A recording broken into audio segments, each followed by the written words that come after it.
All right, Coach, we welcome everybody to the Garden State. EA Sports coverage of the NFL finds us at MetLife Stadium in East Rutherford, New Jersey. This is the scene just before we came on air. This New York crowd fired up by the arrival of their G-men as they burst from the locker room. They're ready to go as the Giants get set to match up with the Los Angeles Rams. Greg Zuerlein now. He'll handle the honors to get us started. And we are underway from MetLife Stadium. This fielded at the 2. Solid return. Pretty good field position. They'll start at the 32-yard line.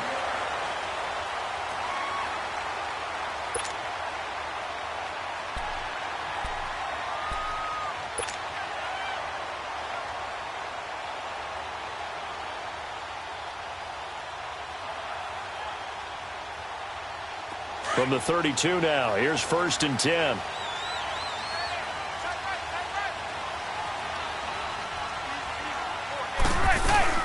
Now a play fake here on 1st down. He dumps it off to Barkley. And he'll get it out near the 40 to the 39. Give him 6 on the play, and it's a 2nd down.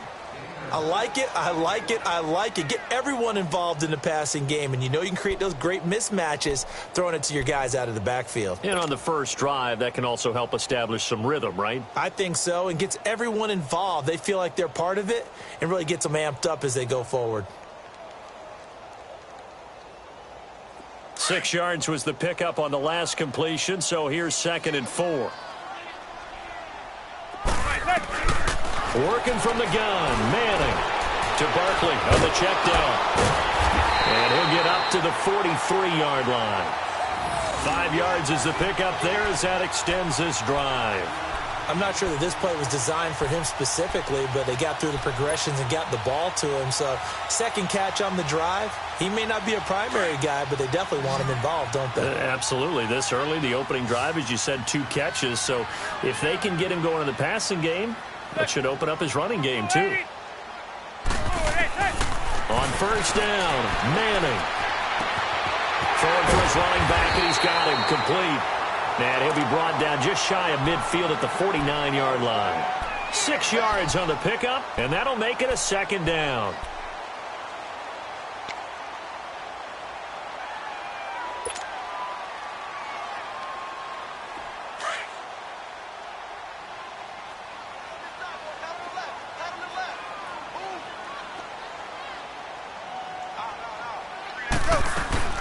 On the ground, this is Saquon Barkley. And good penetration here. He'll get this down only to about the 49-yard line. On the stop was Aaron Donald. But when you go from 2nd and 4 to 3rd and 3, that just tells you who won that battle on the last play, huh? Yeah, 1st round went to the offense, 2nd round the defense.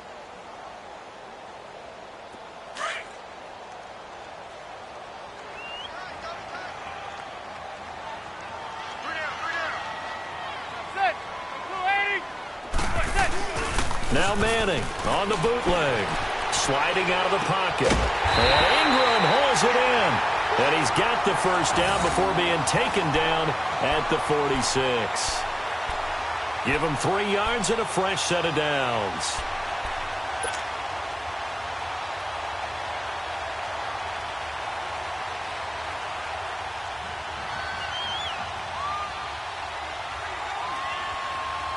Couple of 1st downs to kick off the drive. Here's 1st and 10 up at the 46. A 1st down carry for Barkley. And he's going to fight his way forward here for a modest gain. The tackle there by Mark Barron. I call that play a success. A nice inside run sets up a very manageable 2nd down. A very solid gain on that play.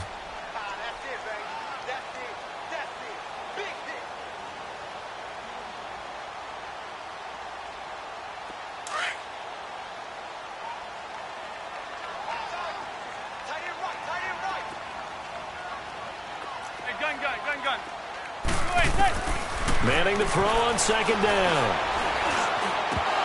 And nearly an interception here on their opening drive. But instead, 3rd down. That his first incompletion after a 4-for-4 start. Yeah, but they shouldn't back off from what they're doing. I like the play calling right out of the gate. I like the tone that they're setting. Keep going in that direction. Here comes the seventh play in this opening drive. They've moved it well, but here's third down. They'll run it now out of the gun. And he'll get it down on the play to the 37. It's a pickup of 4, but they're still a yard short here with fourth down forthcoming. This team doesn't mind running the ball in any situation, and I thought he was going to get the first down the way the play developed, but the defense closed in and stopped him just about a yard short. Aldrick Rosas now to try the Giants field goal. This from 54 yards away. And the kick by Rosas is good. And the Giants are off now to a 3-0 lead. These kickers now, it's like we take them for granted. Kicks like that used to be such a big deal, and now you just expect them to make it. Yeah, you're exactly right, and we shouldn't take them for granted, but I have a theory about it. You want to hear it? Yep. They are more athletic now than ever before. Talk about kickers. Trace their backgrounds, trace their histories. You'll find that they were big-time athletes all along, but their kicking was so prevalent that we made them specialists. Well, and now those 50-plus yarders seem easy for some reason. Goff will lead the Rams up here 1st and 10 at their 25-yard line. A play fake to Gurley. Now gone. And he can't get away from the pressure. The Giants get there. John Jenkins continuing to fight downfield. The big tackle gets him for a loss of 11.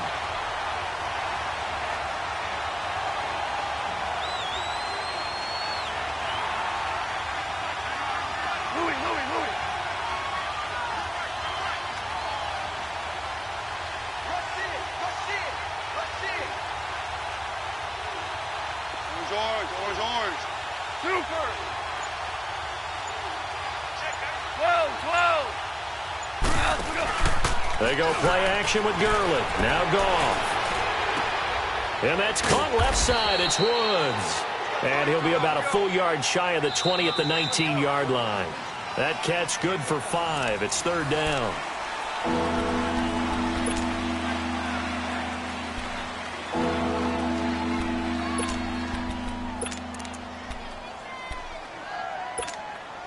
Here we go, fellas. Here we go.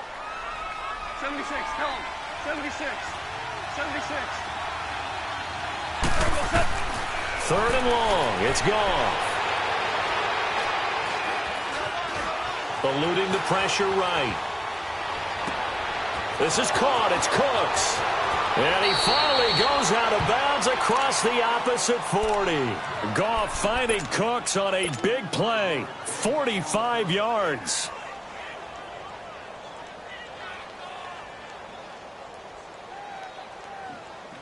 So how about that for a chain mover? They're all the way down inside the 40 now for 1st and 10.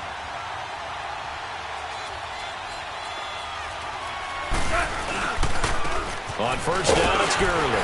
And he'll be taken down at the 33, a pickup of about 4. Gurley, after hitting pay dirt last week against San Francisco, it's now 10 straight games for him with at least 1 score, Charles. We talked about him in preseason, and he was my choice then for MVP in the league, and I'm not backing off from it now.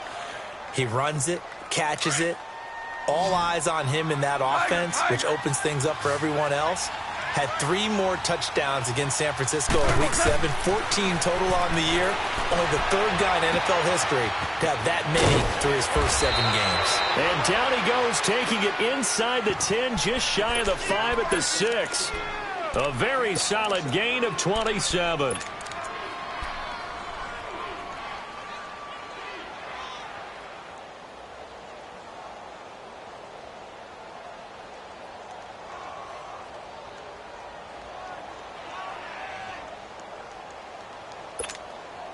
This will be the first red zone opportunity now for the Rams. They've got a 1st and goal to go at the 7.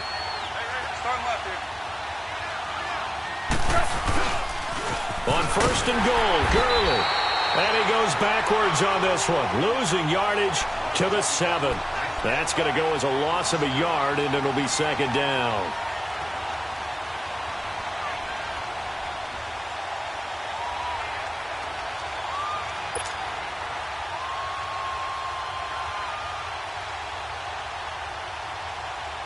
Now from the 7, here's 2nd and goal.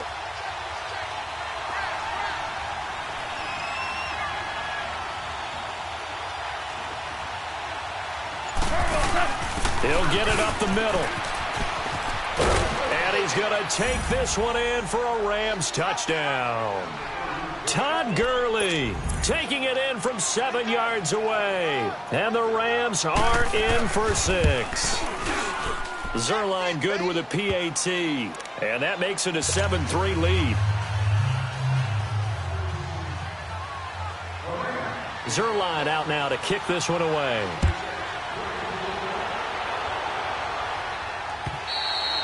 And this will be a touchback as that sails over the end line. New York Giants offense making their way back onto the field. And this is a team that is struggling this season, Charles. 1-6. Close game against Atlanta, but bottom line, another loss. And some people saying now, what do you do at the quarterback spot going forward? Yeah, Eli Manning played well against Atlanta. In fact, Sterling Shepard and Odell Beckham Jr. were well over 100 yards receiving in the game, but there were still missed opportunities, still chances late in the game. Clock management became an issue. Tried to run 2 quarterback sneaks, ate up 40 seconds in time. I mean, so many things that could have been in that game just didn't happen. With the Giants at 1-6, Washington coming up this weekend at home, if somehow they fall to 1-7, I think the Giants then have a serious discussion about what to do going forward at the quarterback position. Remember, they drafted Kyle Lauletta out of Richmond. He hasn't been active yet this year, but they might want to get a look at him for the rest of the season. And also that game against Atlanta, first time that Saquon Barkley has not gone over 100 yards from scrimmage. He had 94. And he'll work his way across the 30 to the 32. Second down, a little more productive than first. 7 yards on the gain. It gets him to 3rd and 3 now. They don't need to run another play here before the 2-minute warning. Let's see if they do it anyway. They'll try to run for it with Barkley. Calling no gain there, and it leads to a 4th down.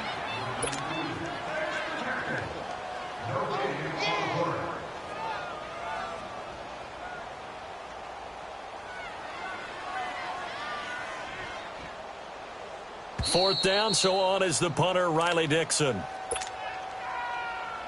2 minutes to play here in the first half. We're back to East Rutherford, but first this timeout. Now Riley Dixon on. He did his collegiate kicking upstate at Syracuse.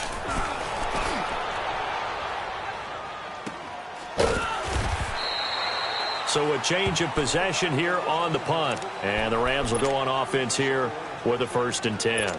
Pretty much the unquestioned #1 team in the NFL through the first 7 weeks of the season, coming back onto the field here. That, of course, the L.A. Rams, Charles, 7-0. Blew away San Francisco last week, 39-10. It's their first 7-0 start since 1985.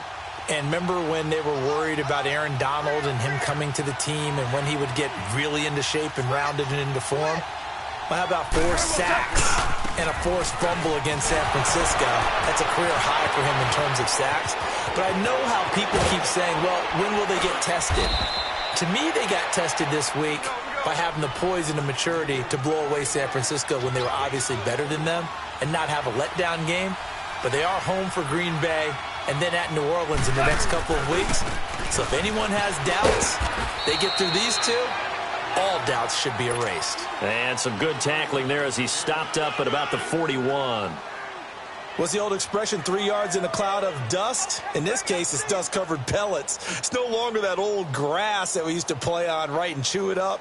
Now we've got that artificial surface. You see the pellets go up. Still a nice play by the defense.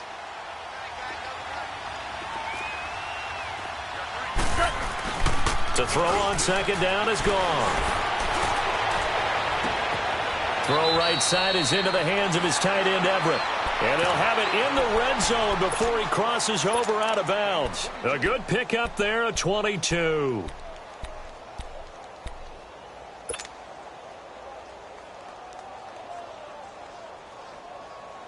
Here we go. 12. They go play action here on 1st down.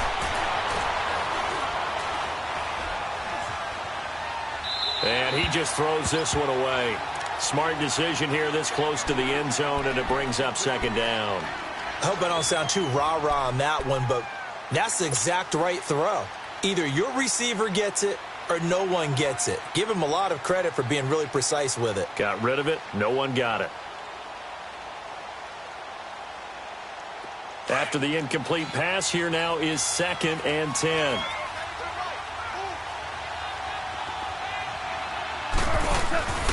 Back to throw. Goff. This will be caught just inside the 10. And brought down, but not before they get it inside the 10 to the 7.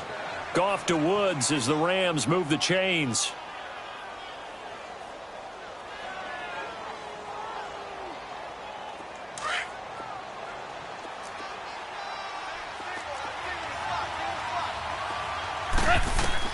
Goff throwing again.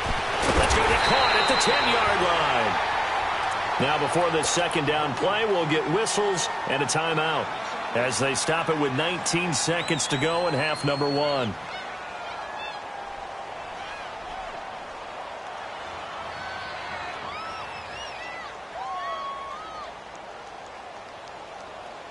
Now from the 9, here's 2nd and goal. 14. Throwing again is gone. And it's complete. He's got it in the end zone. Touchdown, Rams. Robert Woods as the first half is winding down. And the Rams add on to their lead. And he knocks it through.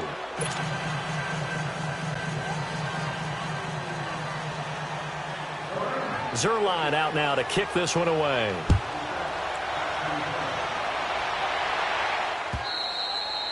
And that'll carry over the back line of the end zone for a touchback. And now out come the Giants. And with time quickly fading here in the second quarter, not sure how aggressively, offensively they want to play this. I think we'll find out just how much they trust their guys in this situation if they decide to take a shot. 15 seconds, all that remains for this first half as they come up 1st and 10. And with time running short here, they'll simply take a knee, and that should do it for half number 1.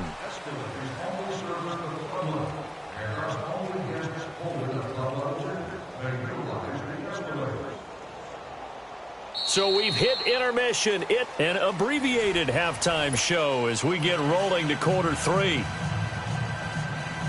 And we welcome you back live now inside the booth alongside Charles Davis. I'm Brandon Gaudin, set and ready to rock for the third quarter. The Rams going to get the football first here, and they look to build on their lead as the second half gets started. The Rams offense now, they get set and head back onto the field. They built a good first half lead. Now they have a chance to add on to it. And what I'm thinking is that the offensive staff spent the entire halftime just working with them on, here's what we think they're going to do to attack us in the second half. Nice first half that we've had, guys, but be prepared for some change-ups. We're going to see them when we kick it off in the second half. See how they handle any adjustments that might be made defensively. The third quarter starts with a run by Gurley. And he'll fight forward to about the 27-yard line. Alec Ogletree in on the stop. Well, we saw him there trying to get it to the outside, trying to get to the perimeter, but not a whole lot of room there. But there's got to be one positive to that. If you keep moving laterally, creases tend to develop as the game moves on, and they can run it back inside later. They'll break the huddle, come up on 2nd and 8 at the 27-yard line.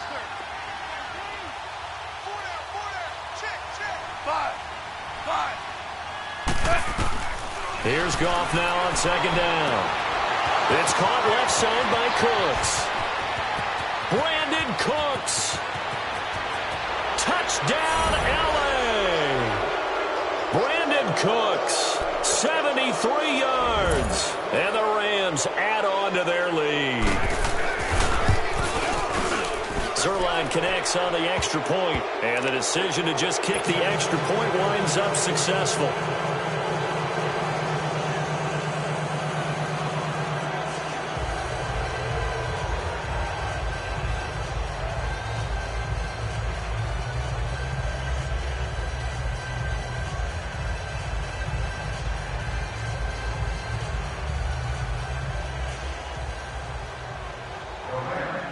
Zerline out now to kick this one away. This fielded at the 2. And a good return. He's across the 35-yard line, right around the 36. Here's the Giants offense now getting set to start the third quarter. They're down in this game. A chance for the offense, though, to put something on the board, get some momentum here in half 2. Try and get things kick-started for them. And you know at the half, they discussed how they were going to get that done. This is where scripting comes into play a lot of the time. How many plays do you script coming out of the second? Most of the time in the first half, you're scripting 12 to 16. I think in the second half, you're really scripting more like 8 to 10. Kind of a starter or an opener, whatever terminology they use, just something to get you off to a quick start. Well, if these guys are going to chop into that deficit, they're going to have to do a much better job in the run game. Caught behind the line of scrimmage, no yardage.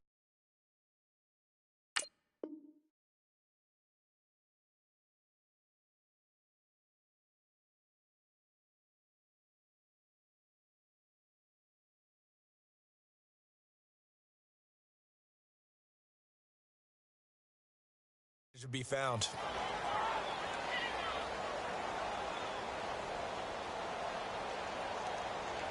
After the loss to start out, here's 2nd and 11.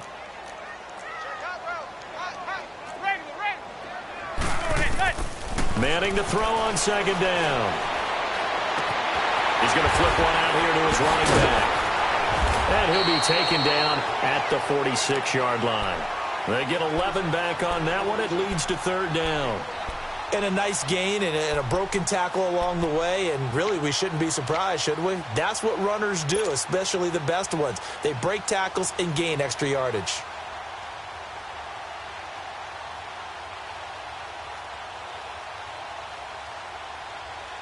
This offense in desperate need of a conversion as they come up on 3rd down. And now whistles and a flag, and I think we got a jump here. So jumping from his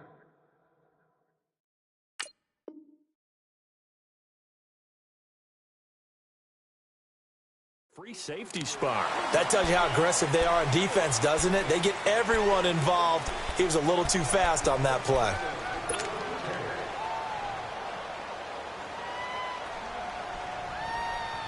Good work that time to get him to jump, and now here's 1st and 10.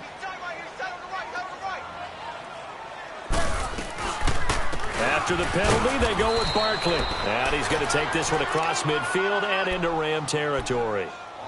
2 yards on the pickup there. It'll be 2nd and 8.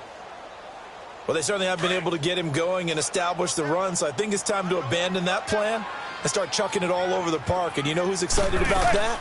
The defensive front. They got to just pin their ears back and get after him now. And just a short gain that time as they're able to get him down. Give him 3 on the run there. Now they're looking at a 3rd and about 5.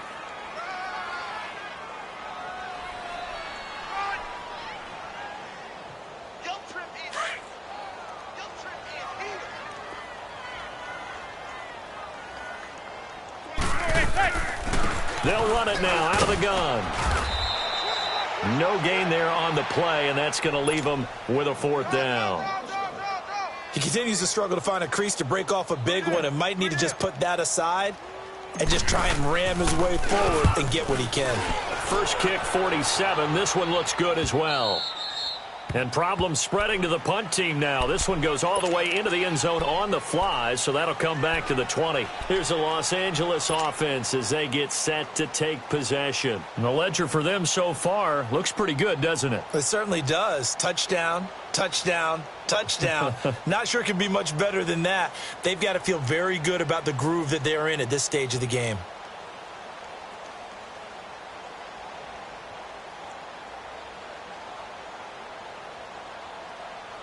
Goff will lead the Rams up here 1st and 10 at the 20.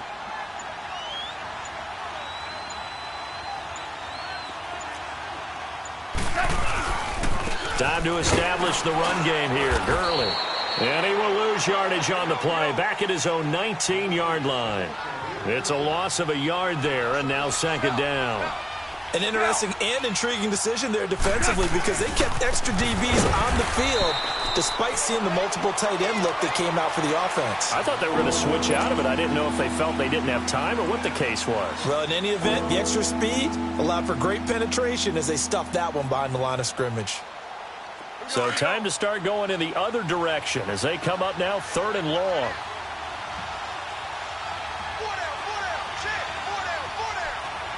Cooper.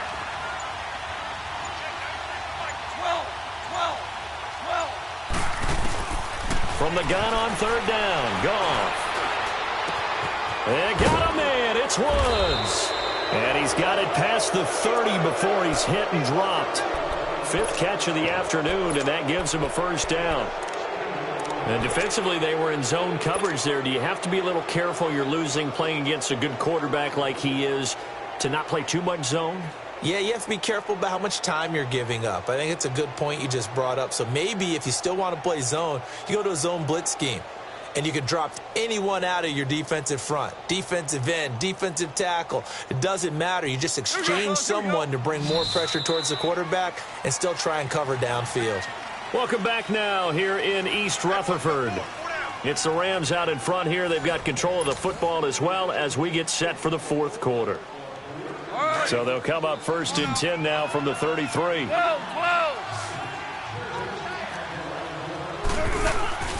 Off play action. Here's Goff.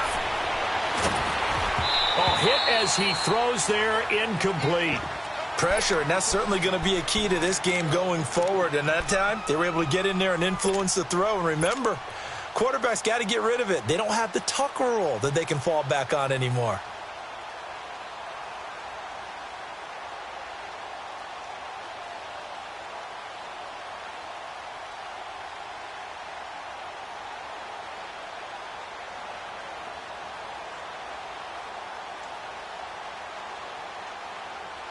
Second and 10 from the 33-yard line.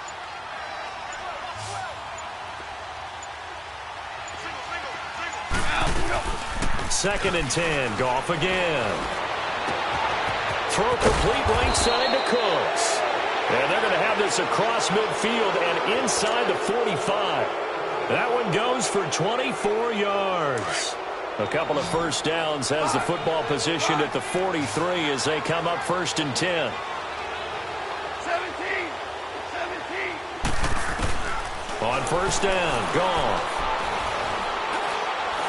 They shakes him off. Being chased out left. He'll get 8 on the scramble there. It'll be 2nd and a couple. Now, that was not a bad scramble there on 1st down. He didn't force it, nor did he throw it away. He was able to take off, and now he made it a very manageable 2nd and short.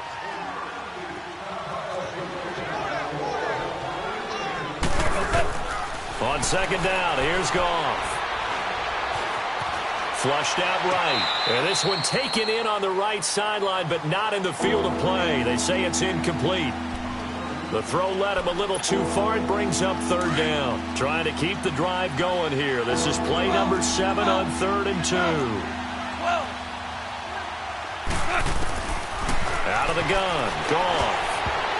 And this is going to be incomplete. Not only was the call spot on, how about the execution of that defense right there? The zone was absolutely locked up tight. He was trying to force it in there on 3rd down. But if there's a time to force it, he felt like he needed to make a play, right? Yeah, exactly right. 3rd down, you got to try and find something. There's nothing available there for him. And with things looking pretty good on the scoreboard, they're going to keep the offense out there and go for it here on 4th. They go ahead and snap it. Gone. And he comes back with one complete. And brought down, but not before they're inside the 25. A gutsy call. Turns out to be a good one, though. 1st down on a pickup of 11. Now Goff on 1st down. And this is caught. He's got it. Touchdown, L.A. Jared Goff with his 3rd touchdown pass of the afternoon. And the Rams add on to their lead. Zerline good with a PAT. And the decision to just kick the extra point winds up successful. Zerline out now to kick this one away.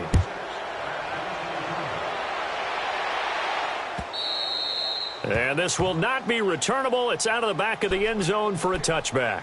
And here comes the Giants offense back out onto the field. These guys had to punt last time. It has not been a very fruitful game offensively thus far. They haven't even made a trip to the red zone. And I know that everyone's going crazy on that sideline because that drives you berserk to come off the field, not really move the ball well. As you said, not even get to the red zone, let alone, not even put points on the board. They've got to just take a deep breath, relax, try and figure out what is working, and call more of that. They'll start out on the ground. It's Saquon Barkley, and he'll get this one up to the 26. Just a yard on the pickup there, and it'll bring up a 2nd and 9. The last play got just a yard. Here's 2nd and 9 from the 26. Now Manning throwing on 2nd down. He's got the hook up to Odell Beckham. And they finally do get him, but not before he reaches the 27. Manning to Beckham. A big play there. 47 yards. They don't need to run another play here before the 2-minute warning. Let's see if they do it anyway. Now a play fake here on 1st down. Blitz coming, and down he goes. Samson Abukum in there to take him down and to take us to the 2-minute warning. Time for a break. Back to finish it off on EA Sports after this.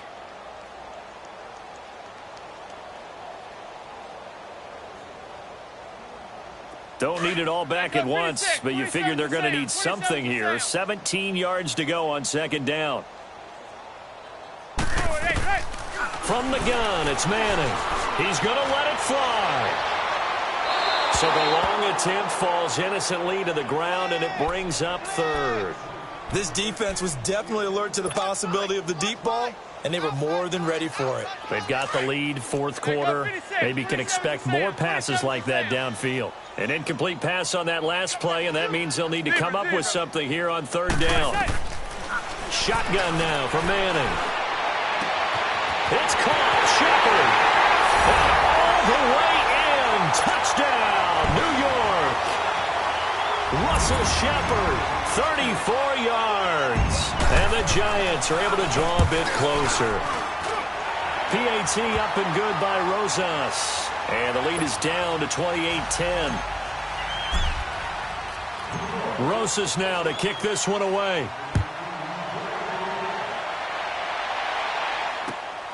This is taken at his 4. And it's a pretty good return here as he'll get it up to the 29-yard line. And now out on the field, here comes Los Angeles. They have the big cushion. Here in the final stages of this one, I don't know if there's any better feeling than being up big on the road. There really can't be, because for a team to go on the road and win in the NFL, that's huge to begin with. But just think about all the preparation that went into it. When they first started talking about this game, leading up to it during the week, going on the road, unfamiliar city, obviously, unfamiliar hotel. No one's going to be with you once you get to the stadium. They're all going to be against you. You name it, all those things they had to deal with, they were able to conquer them and do it convincingly. Yeah, they did it very convincingly, and now the final moments of this one.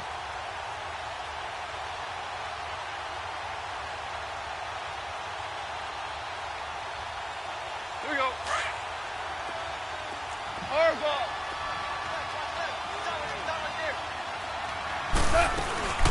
Throwing now, Goff. He's going to go for a big play downfield. And the hit jarred it loose. It's incomplete. Well, that certainly looked like something that they discussed all week in practice getting ready for this one. Take the big shot right out of the gate. At worst, you'll open up the defense a little bit, loosen them up, have them back on their heels. And he can't quite pick it.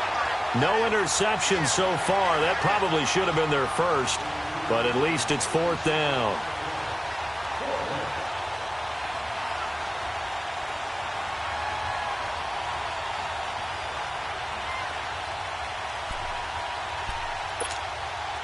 Now look at this, 4th and 12, and they're going to line up to go for it.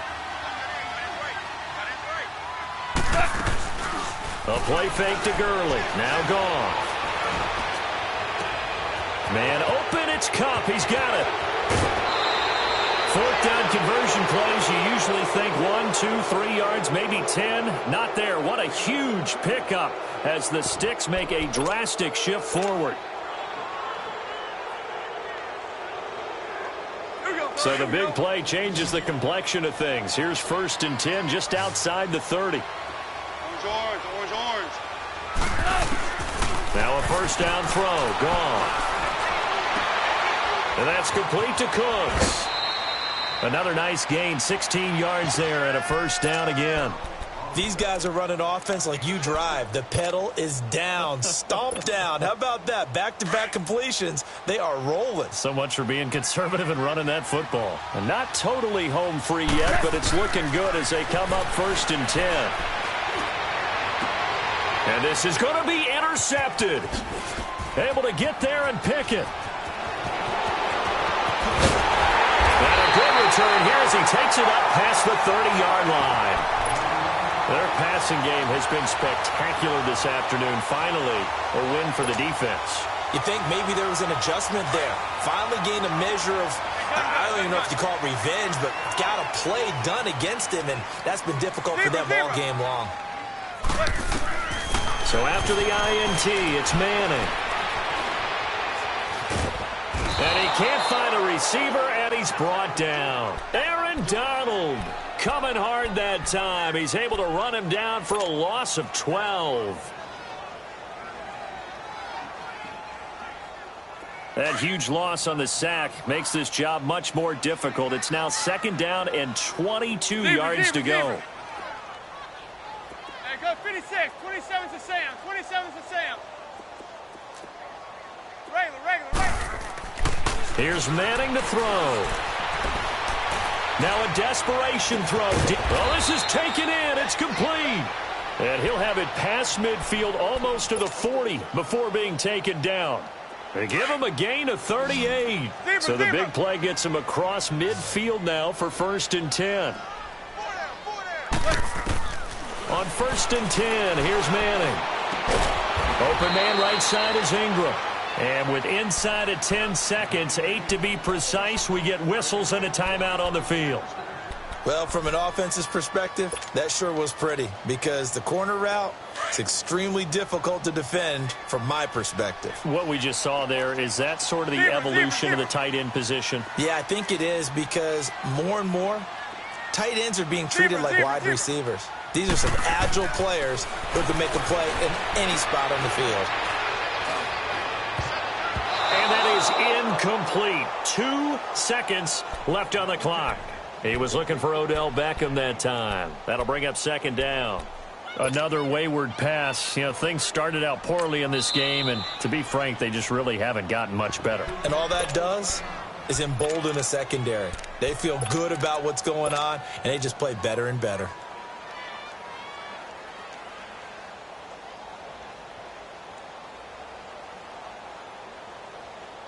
So out comes a field goal team now for the 2nd time here today. He hit his first, this one from 40 yards out. And the kick here is good, so add 3 to the total, but they're still coming up well short, and that is how this one comes to an end. Well, Charles, it's great to win at home in the NFL. When you win on the road, it's a little extra special, isn't it? It is because, let's face it, in most cases, you're not expected to go on the road and win in the National Football League. It just doesn't usually compute. So to get out there, get that done, and then head back to your city with one in the victory column, oh, that's a fantastic feeling.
All right, Coach, thank you very much. It's the National Football League presented by EA Sports.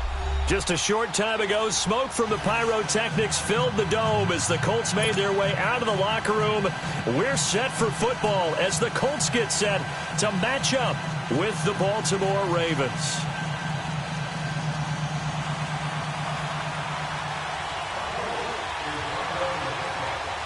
Set now to kick this one away, and off it goes. This one fielded at the 5. And he'll be brought down at the 23, make it the 24-yard line.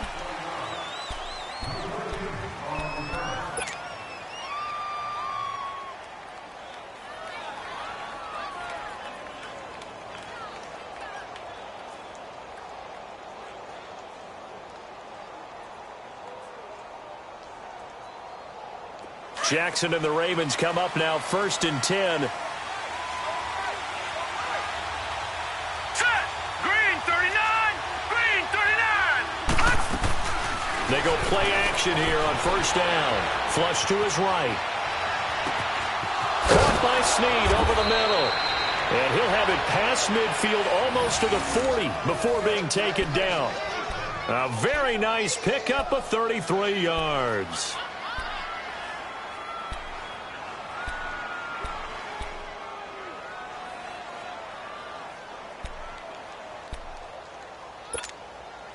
So the big play gets him across midfield now for 1st and 10.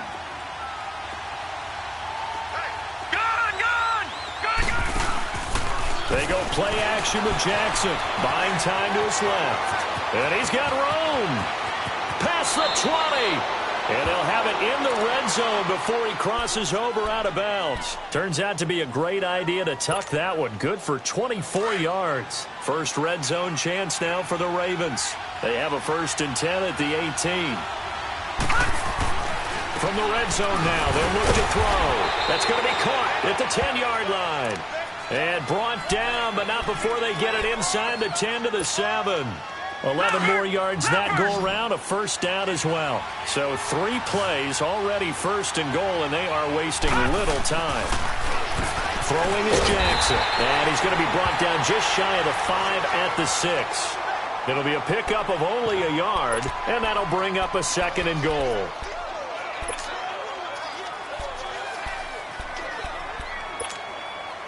The 6-yard line, the line of scrimmage on 2nd and goal. From the gun, Jackson escaping the pressure right. And he will score. Touchdown, Baltimore. Lamar Jackson, a 6-yard touchdown run. And the Ravens take it all the way down the field and score on the opening drive. Tucker able to connect on the extra point, and that makes the score 7-0.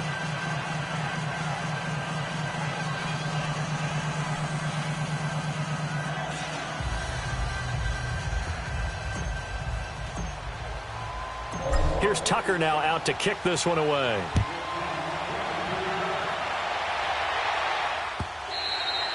And they will not get a chance to return this one as it's through the end zone for a touchback.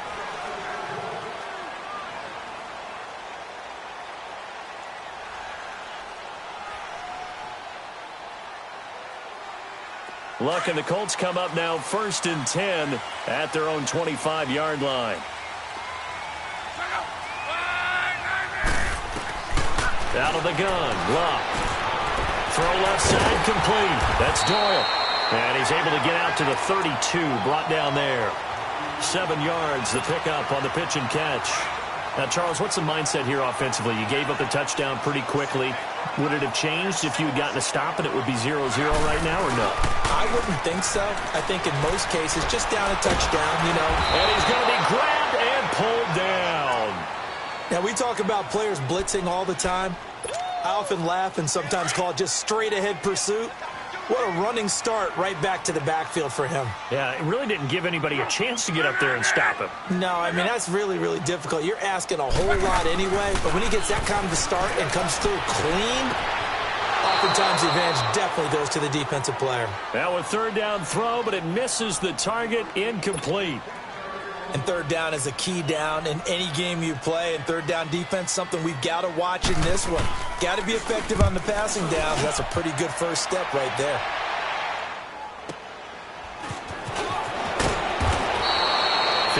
Yards on the punt there. And the Ravens, they'll take over. Baltimore working their way back out here on offense, Charles, and coming off a very tough loss last week against New Orleans. You can't hang it all on Justin Tucker, though. Unfortunately for him, he does come out as the GOAT here with that missed extra point. Yeah, they have to remember how many games he's actually won for them over the past 7 years. But this has been an up-and-down team all year. Win, lose, win, lose, win, lose. That's been kind of the nature of this team, but they do have the #1 defense in the NFL. Hadn't allowed a second-half touchdown all year until the Saints got 2 in the fourth quarter. The loss of 3 on that first down pass play, now 2nd and 13. Jackson.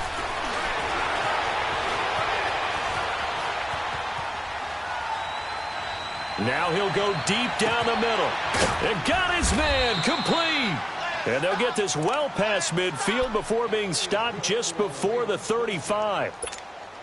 A very nice pickup of 33 yards. So how about that for a chain mover? They're all the way down inside the 40 now for 1st and 10.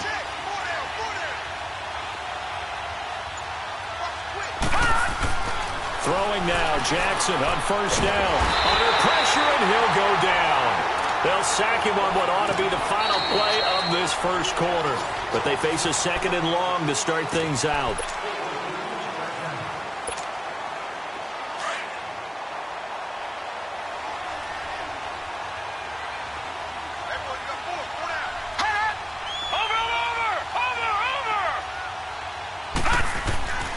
Now it's Jackson. He's got the hook up to John Brown on the right side. A good pickup there, 13 yards as they get closer for 3rd down. Doesn't matter whether it's a zone coverage or man coverage, the drag route can be effective when it's run well.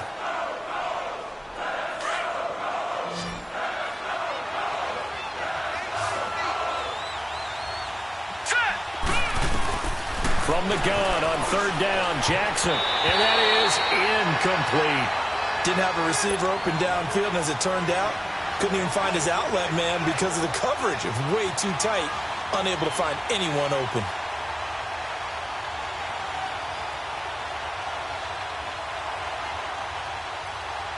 So on 4th down, here's the Ravens Pro Bowl kicker, Justin Tucker, out onto the field.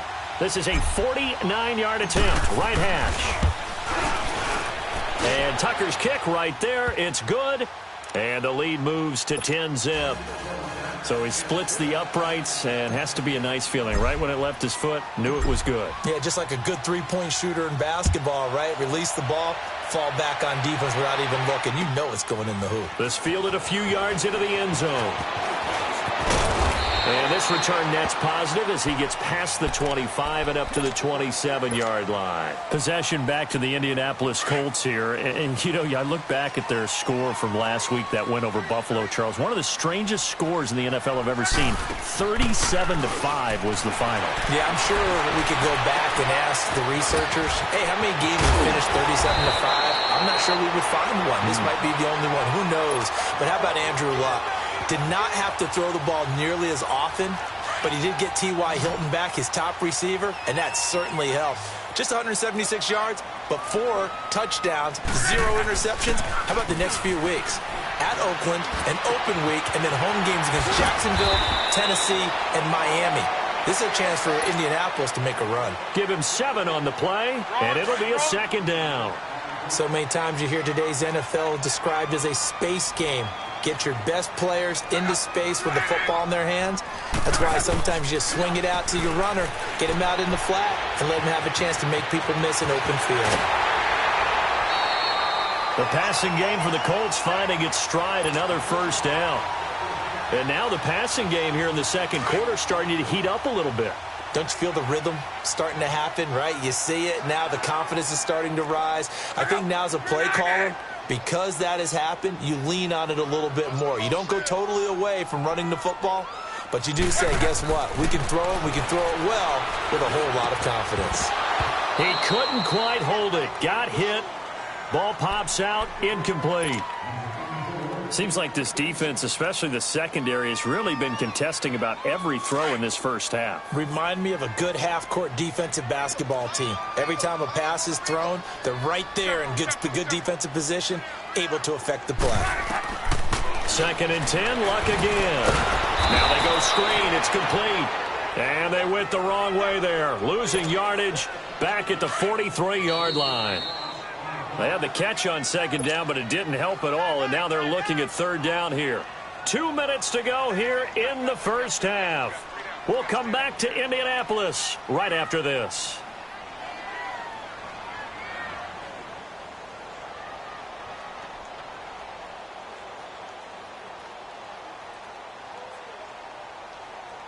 Wrong. Wrong.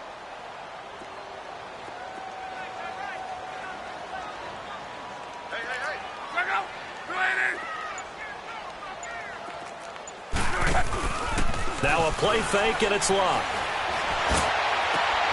He rifles one that's intercepted. Picked off by the safety, Eric Weddle.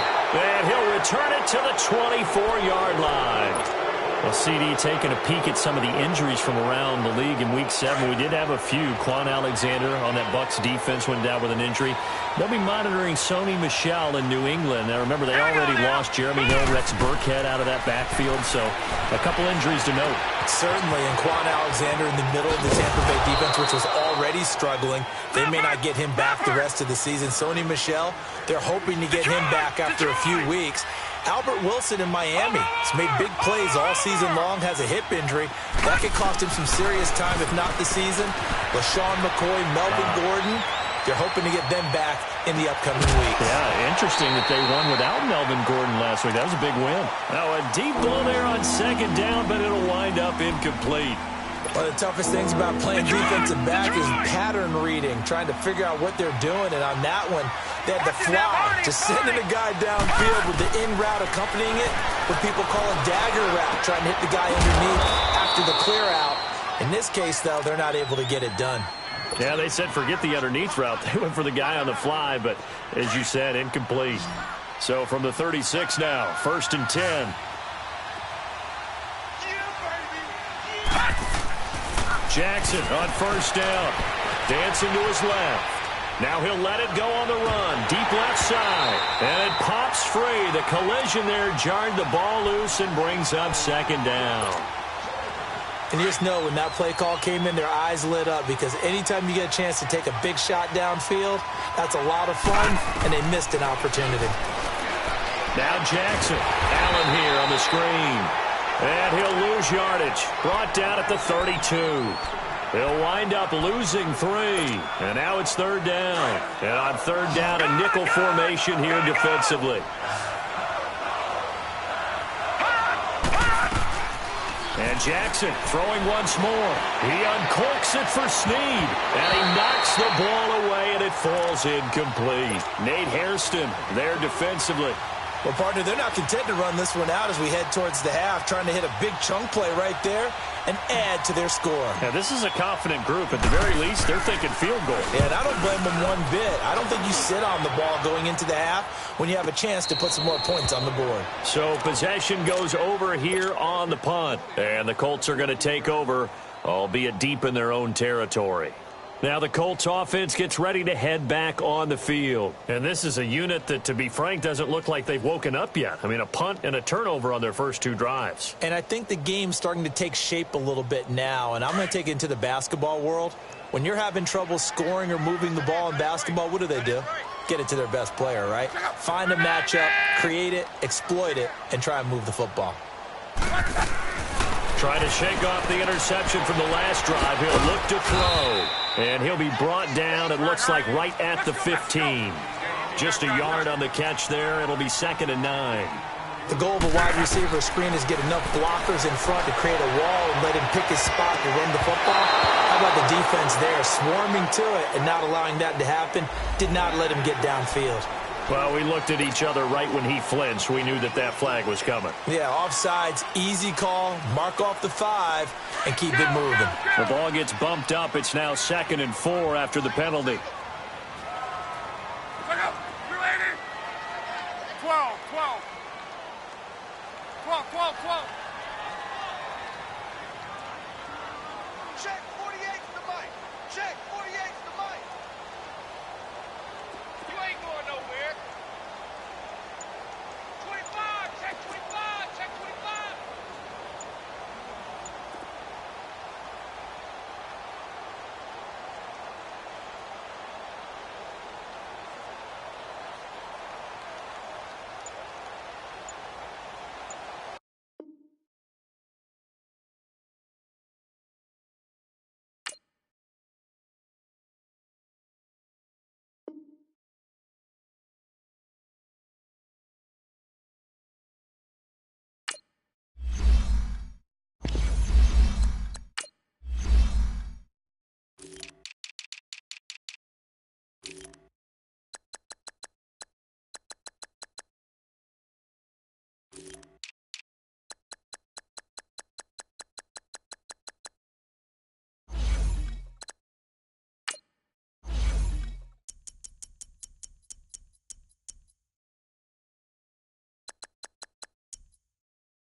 All right, much appreciated, Coach, as we welcome all of you to our exclusive coverage of the National Football League on EA Sports. We thought the old place was loud. Somehow this place got even louder a short time ago as the Falcons were introduced to this sellout crowd. We're set to go as the Falcons get ready to match up with the Baltimore Ravens. That's fielded in the end zone. Oh, now he bowls him over. And he'll wind up getting an extra couple yards here for his trouble as he'll bring this one out to the 27.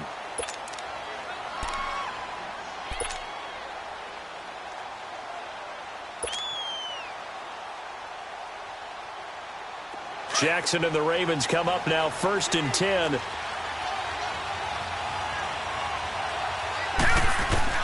Now Jackson on 1st down, eluding the pressure right.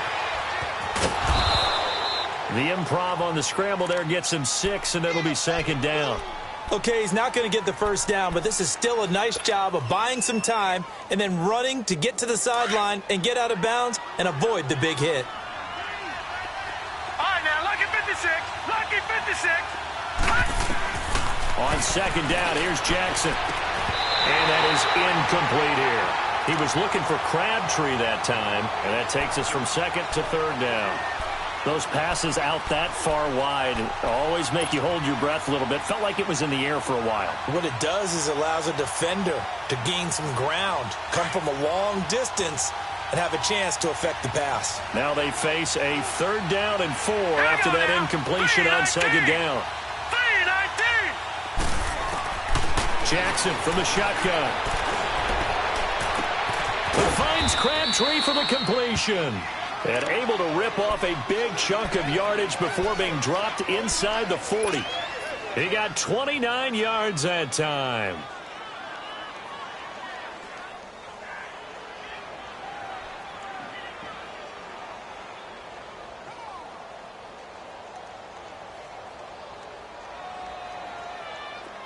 So here's a 1st and 10 at the 38. Lucky 56. Lucky 56.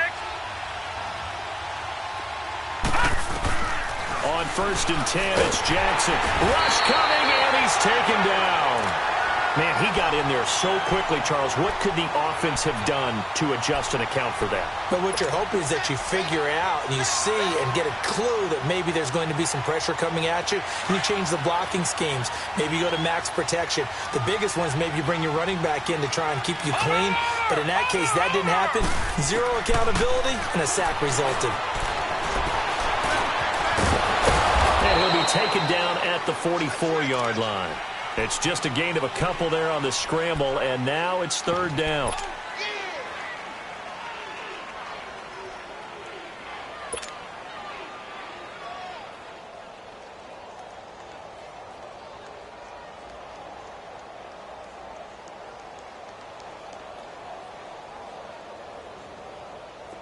And on 3rd and 15, we see the dime look, 6 DBs on the field. Playing pass all the way. From the gun, it's Jackson. Flushed out right. He's going to run, but he's got a long way to go. 5 yards that time out of the scramble. But now they're looking at a 4th down situation. And, partner, I would guess that in his headset he was hearing from his coach, it's 3rd down, don't take a sack. And in this case, he's able to avoid the pressure and get out of there. He doesn't get the 1st down, but he does turn a possible loss into positive yardage. These kickers now, it used to be that a 50-plus yarder was cause for celebration. Now seemingly automatic. Yeah, isn't it funny when we prepare for a game, when you look at the backgrounds of these kickers? It's interesting, isn't it, to find out they were all-state quarterbacks, receivers, defensive backs, all-state wrestlers, right? Baseball players. We're finding athletes all along, and now they're just specialists putting it through the posts.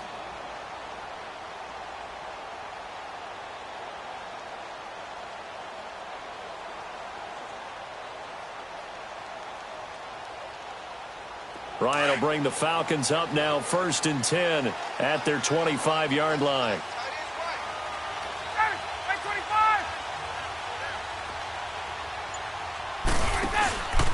They run the play fake to Coleman. Now Ryan. And they'll start with great field position at the 41-yard line. Well, they didn't exactly show patience there, did they? Just down a score, they come out firing right away and compound things by throwing an interception. They put their defense in a really tough spot. Here comes the Raven offense now, ready for another possession. Well, what do you think? You get the ball off the turnover near the middle of the field. You take a shot here in the first play? You know I'm big on that. I love when I have great field position after a turnover. I feel like I might have a little bit off balance. I prefer to take a shot, but a lot of coaches will tell you, you only do it if you trust the guy who's got the football in his hands. Meaning, if it's not there, he won't force it downfield and maybe turn into an interception. He'll go to the check down, go to a second option, and go ahead and take the play that's in front of him. All right, here we go. 3-19. 3-19. Back 99 Philly. Here we go. Back 99 Philly. Here we go. On 2nd down, Jackson. And incomplete there. A nice hit. Jars the ball free and brings up 3rd down. That would have been a great catch, but it's real difficult to hold on to it because it was contested all the way. Would have been a great play if he'd been able to haul that one in. They tried the throw on 2nd down, unsuccessful. Now it's 3rd and 1. Jackson now. From the gun, he'll throw. The 3rd down battle won by Atlanta's defense. Solid coverage. You absolutely have to have this early on, right? 3rd and short, they elect to throw for it, and that's normal NFL football. They're going to throw on 3rd and short, but you got to hit it, don't you? Yeah, in the first quarter, like you said, to set the tone, can't connect there. They got the interception, but very little movement after, and that forces him to settle for 3. And it does feel like settling when that happens, doesn't it? It certainly does, but we got to give a lot of credit where it's due, and that's to the defense because they ran onto the field. This is what we call sudden change, right? Interception, you got to go put out the fire, and they did, holding them to a field goal. Now the Falcons offense gets ready to head back onto the field. And last time, 1-play interception. So this offense, they should be fresh. That's a good way of putting it. And I can't wait to see what they decide to do with play calling. Because a 1-play drive where you throw an interception, a lot of people think the very next time out, run the football, don't give them a chance. Maybe play action? I think maybe you go play action, show your quarterback, get a little confidence in him, and let him fling another one. Now, meanwhile, a pass that should have been intercepted, but it winds up falling incomplete.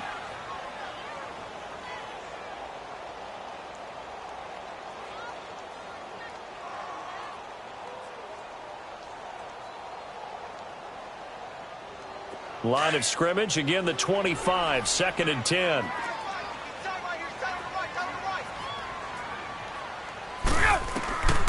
Second and 10, it's Ryan again. Looking for Jones, and it's intercepted. Picked off by Brandon Carr, and he's able to take this one back to the 36-yard line. So that's back-to-back drives where they've thrown an interception. Ordinarily, we look at the offense and say, what's going on with your scheme? Maybe we should look at the defense and just give them a whole lot of credit. They've got them frustrated right now. They go play action here on 1st down. Wide open receiver complete. And they move this all the way down to the 9. A very solid gain of 27. Looked like the defense put pretty good pressure on him, but he's able to flush out to his right to try and evade people. On the run, had to get on his horse. Still accurately throws a nice pass for a 1st down.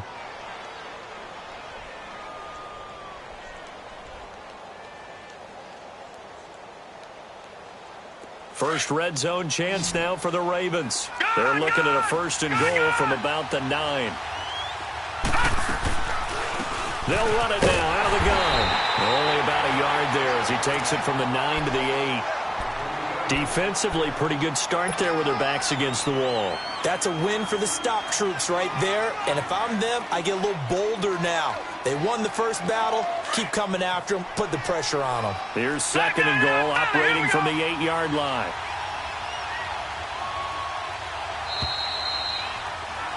Second quarter now. Brandon Gaudin and Charles Davis with you. It's the Ravens who have the football, and they'll come up looking to keep this drive moving. Nothing on 1st down, so the ball remains at the 8-yard line. 2nd and goal. They'll give it to him up the middle. And he's able to find some room as they get him down after a good run. A nice run there, 8 yards, moves him much closer to the goal line now for 3rd down. 2 straight shots on the ground. Now on 3rd, do you go to the air? I think the possibility exists, and if you're doing it, you're probably going play action since you ran it twice. But I often think that... And he will take it in for a Ravens touchdown. It's the fullback taking it in, and the Ravens will extend their lead. I wonder if he changed anything on his play sheet or they just executed better. Because they had 2 previous drives that ended in field goals. Before this one, they finally were able to put into the end zone. Well, whatever he did, speaking of the offensive coordinator, might be using that formula going forward. It worked there. Yeah, it worked very well. He and his field general in pretty good sync right now. They're starting to move the ball well.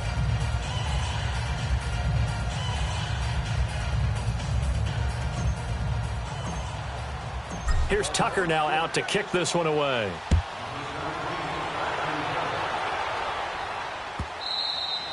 And this will be a touchback as that sails over the inline. Here comes the Falcon offense now as they get set to take over here. And it's been a miserable start for them offensively, obviously. 2 drives, 2 interceptions. And this is where you have to know your quarterback and know how you actually have to reach him. Do you do it with a little bit of humor? Maybe you break the ice a little bit like, hey, didn't we practice in that color jersey all week? Not the one that you're throwing it to?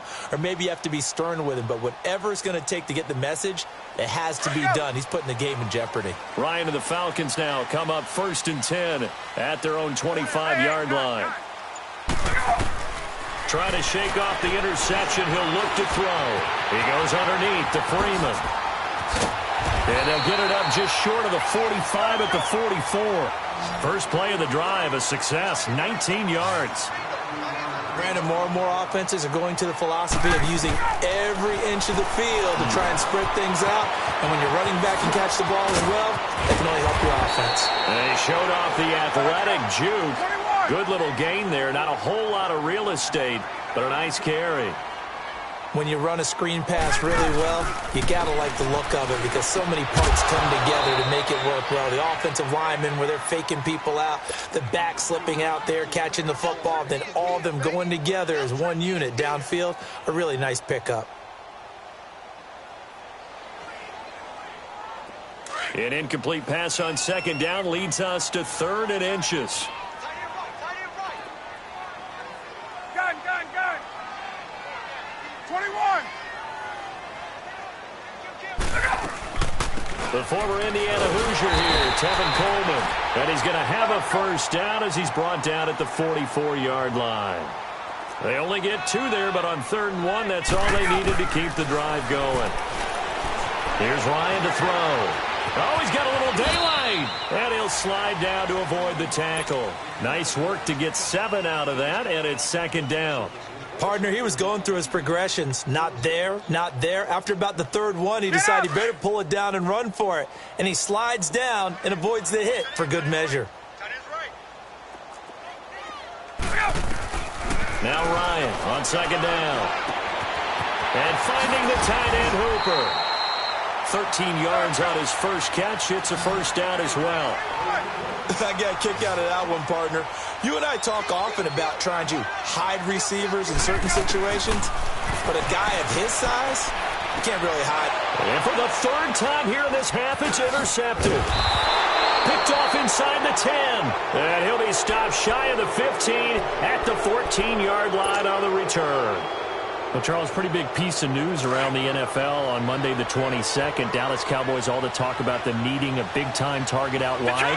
They went and got Amari Cooper. The speculation was there. The discussion was there. And he's taken down. Back at his own 7. Deion Jones. Leading the surge there. He drops him for a loss of 6. Protection certainly going to need to be a bit better here on 2nd and 16. From the gun, Jackson. Flush to his right. Caught right side, it's Snead.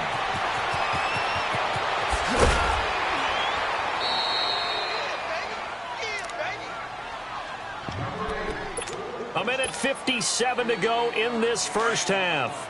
We're back to Atlanta right after this timeout. So the big play gets him across midfield now for 1st and 10. Throwing on 1st down, it's Jackson. Forced out to his left. Now he'll let it go deep down the left sideline. So they took a shot on 1st down, but couldn't connect. So he's 3 for 7 throwing the football right now. Not an awful start, but also not the sharpest of starts. No, I would agree with that. But if you're a confident quarterback and to play that position you have to be, you just act like there's something wrong with the wind currents or something wrong with the ball. It is not you. Keep throwing. That timing usually develops. Steps away to his left. And this time he's able to take it down to the 42. All that gets him is just a yard, and now it's 3rd down. Nice job there defensively. A great time to dial up a blitz. And give him credit under center instead of throwing it away. Actually, a pretty good job of getting past the line of scrimmage, not losing yardage.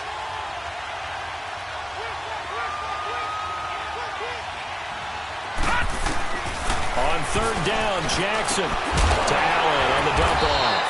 And here he'll be brought down a little shy of the 35 at the 36. It'll be a gain of 6, and that'll bring up 4th down.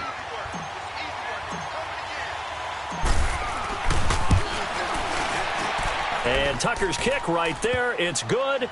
And that's going to make this a 16-0 ball game. So that one is his 3rd of the game. Now, if you're wondering, that's only halfway to his career high, as he once had 6 field goals. Brandon, but 6? Let's hope we don't get that again, please. Can we see a few touchdowns here and there? That'd be nice. This is taken about 7 yards deep.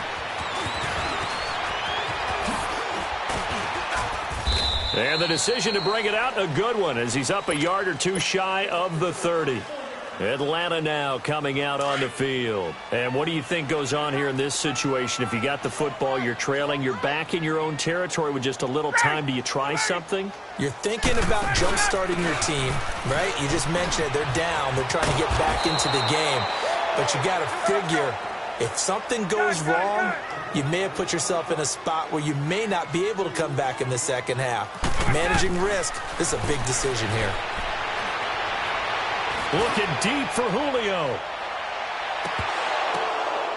And the hit jarred it loose. It's incomplete. Even without a ton of pressure in his face, it just shows how difficult it is to pick apart his own defense. Those guys are sitting back, and they're not playing receivers as much as they're playing the eyes of the quarterback and when he delivers the ball.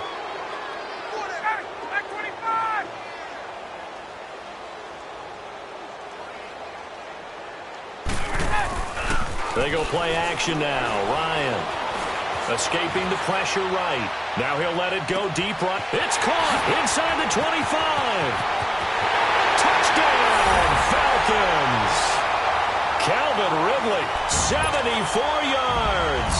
And the Falcons cut into that lead.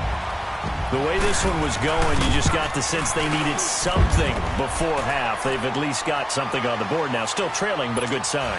That takes me back to our preseason tour of NFL camps. You remember we talked with that one coach who said his emphasis this year was scoring in the last 2 minutes of a half, heading into the locker room. This hits it right there. Take that momentum, take that good feeling, and take it to the locker room, regroup, and start over. They got it here. They did indeed, and a lot of football, full half to be played. The Ravens offense now, they get set and head back onto the field. And this is a spot late in the clock near midfield, though. Maybe take a couple chances, see if you get in field goal range. You do that if you have trust, and this should be a position now where the great ones, they relish this opportunity to try and put points on the board.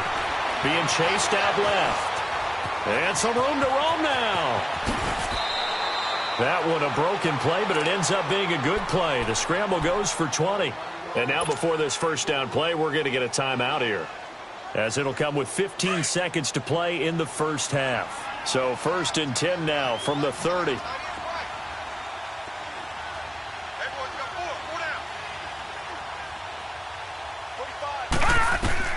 They'll throw on first down with Jackson. Now they set up the screen. That's complete. And he'll go down at the 28. Now a timeout signaled for, and they'll get it with 10 seconds to go before halftime. So 2nd and 8 here after the pass play for 2 yards on first down.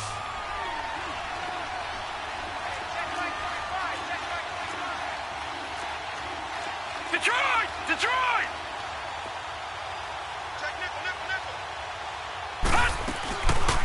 They'll run it now out of the gun. And with just 4 seconds left in this first half, a timeout call. So with 4 seconds to go in the half, here's the field goal unit onto the field. From the left hash, this from 34. And Tucker's kick right there. It's good. And that will extend their lead even further.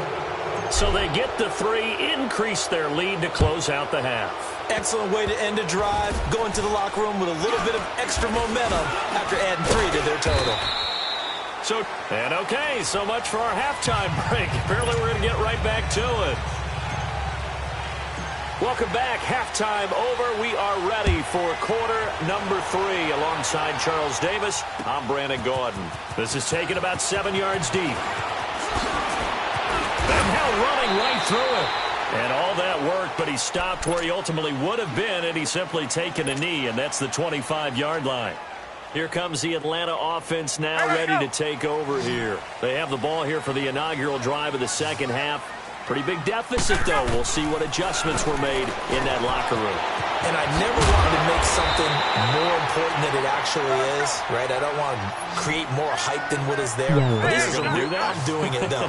This is a really important drive. And we often talk about teams scripting plays to start a game. A lot of them script to start the second half, too. And they're scripting something that they expect to get them into the end zone and back into this game. We'll see if that script is a good one for him. That his first catch so far. They've held him under wraps, but he's got a first down there. And Jones has it over the middle. And they'll work this down to the 40-yard line. Tackled there. You call it a gain of 19, and it moves the chains. I think it all came together there. In-breaking route. Drove it with excellent pace. Money throw right there to move the sticks. This is Freeman on 1st and 10. And he only manages a couple here down to about the 38-yard line. They tried a quick hitter inside, but that one was swallowed up because what they're hoping, those big defensive linemen will take the bait and move laterally and open up a crease that they can run through. Didn't happen on that play. It's a loss of 2, now 3rd down. The best offenses and the ones that win are ones that make adjustments. And right now, I think this team needs to open things up. Play action. It's Ryan. He's got Sanu. And brought down, but not before they're inside the 25. And that one good for 16 yards and a first. He's such a good route runner. Shows it there on 3rd down. Very proficient and a good pass. And you know what I've observed over the years in the NFL? The better a route runner you are, the more confidence your guy's going to have in you to go to you in important times because he can trust you being in the right spot, and they connected there and picked up a first down. They go play action with Ryan. And his pass is intercepted for the 4th time today. Picked off here by Jimmy Smith. And to the 12. That's where it stops. The return is halted at the 12-yard line. Well, we've got a second here. Let's take a peek around the league. What's coming up week 8? A couple big games as we near the halfway point of the season, Charles. I'm mainly looking at Philly and Jacksonville and London, and then New Orleans and Minnesota. That should be interesting. Yeah, you're exactly right. Philly and Jacksonville, both teams struggling right now. The Eagles have already lost 4 games. They lost 3 all of last season. Both of those teams need a win in a big way. New Orleans at Minnesota, the Saints are on a heck of a roll right now. They've won 5 in a row. But the Vikings quietly have won 3 straight and seem to be getting their footing on defense again. And how about Green Bay? They had the week off this past week. Big win over San Francisco at home on a Monday night. They now head out to face the 7-0 Rams in Los Angeles. That's going to be fun. Yeah, I'm glad you mentioned that one. That is a big one indeed. Aaron Rodgers, Todd Gurley, let's do this. He'll wind up getting right about 4 there on the scramble, and it's 2nd down. They brought the blitz that time, and I thought they were going to get to him, but instead, he flipped it on its ear and ended up picking up positive yardage. I thought he was dead to rights, but you are exactly correct, sir. Able to turn that into a positive gain. Drops it underneath for Collins, and he'll get it up to the 33-yard line. Call it a 3-yard gain, and it'll be 3rd down. Well, it's tough to be a defender in today's NFL because there's so many things to account for in today's passing game, including the back sneaking out of the backfield. Not quite as bad as a turkey bowl where you have that center-eligible stuff, but still a lot of guys to account for. Give him a couple on the run as it brings up a 4th down. This is what happens sometimes when you abandon the running game. It's hard to get back to it because once guys get out of that mentality of firing out and hitting people, hard to get them started again occasionally. On is the punter, Cook, who sends it away. This is taken at the 10. It'll be a 51-yard punt that time. And the Falcons will be taking over 1st and 10. Atlanta now coming out on the field. And there are parts of their last drive they'd like to emulate. And, of course, they'd like to forget the ending, the interception. But they did put together, Charles, a nice sustained drive to get him down the field. Yeah, and unfortunately for them, the only thing that matters is part 2, right? Because once they threw the interception and finished off the drive, that does them no good to go back and say, well, you know, we had a good one going. Finish things off. That's the only way you can get it done. The first down play, to be frank, nothing short of awful, and now they have to deal with 2nd and very long. Now it's Ryan. It's caught over the middle. Hooper. And they work this out past the 25. Ryan now perfect since the second half started. 7 of 7. It's 1st and 10. Hey, got it. Check. From the gun, it's Ryan. And now here is another interception. He's picked off near his own 48, and they'll set up shop right near midfield at the 49-yard line. And that gives him now 3 interceptions in the game. Well, someone's locked into what they're trying to get done in the passing game. When was the last time we had someone get 3 in a contest? 2011, wasn't it? Kurt Coleman. Oh, yeah, then right. with the Eagles. That's right. Then with the Eagles, and I believe it's against Washington and Rex Grossman. That's correct. Got to figure now, after getting that turnover, they're just going to be happy to keep the ball on the ground, right? This is where covering the football, taking care of the ball, all the ball security terms that have ever been used, they come into play for the guys on offense right now. Just take care of it, and they've got a good chance of ending up winning this game. Detroit! Detroit! Now Jackson on 2nd down. And he's just going to get rid of this thing. To no one here. He throws it away. And now it's 3rd. Oh, I like that right there. Not only was it the right play, throwing it away like that, frankly, I think it was the only play. Yeah, got outside of the pocket, realized he had nothing, just chucked it free. Yeah, live to fight another down, right? They'll try the option right here on 3rd down. And they'll stop him right on the midfield stripe. The keeper nets him only a yard, and that's going to bring up 4th. Anytime you decide to use your quarterback as a runner, most of the time when you design a play, you're expected to break a little bit bigger than this one, because when you run him on short gains, your risk-reward and him taking hits, I'm not sure that's the payoff they were looking for. Officially just 27 yards there on the punt. And possession will switch hands, 1st and 10. Ryan will bring the Falcons up now 1st and 10 at their own 24. The drive will start with a carry by Devontae Freeman. And he'll go down right at the 30-yard line. It's a 6-yard pickup, and it gets him to 2nd and 4. Well, they did throw interceptions on their last 2 drives, so no surprise at all they decided to start it with a running play.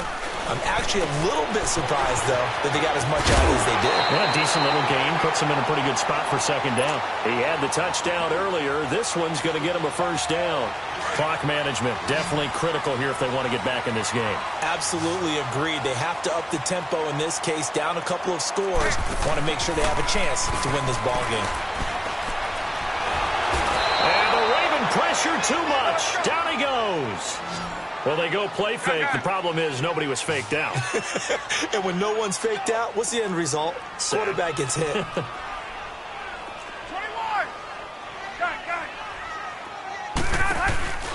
Off the play fake. Here's Ryan. Throwing the out route incomplete. That's Jones. It'll be a pickup of 15 as that'll lead to 3rd down. You cannot write these guys off just yet, not with a quarterback like that under center. You mean it actually crossed your mind with him running the team that you could actually maybe write this game off? Not yet. Not a chance. Not with him. We've seen it too many times. And this is intercepted, and that should do it. Picked off by the safety, Eric Weddle. And a big turnover there as his guys will get the football back.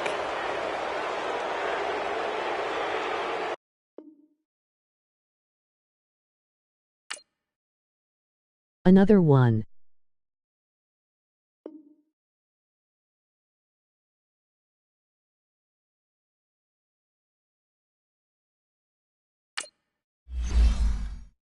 Lol. He quit.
All right, Coach, thank you. EA Sports coverage of the National Football League brings us to Gillette Stadium in Foxborough, Mass. A moment ago, the pride of Massachusetts, the Patriots, introduced to this, as always, sold-out crowd as they get set to go head-to-head with Eli Manning and the New York Giants.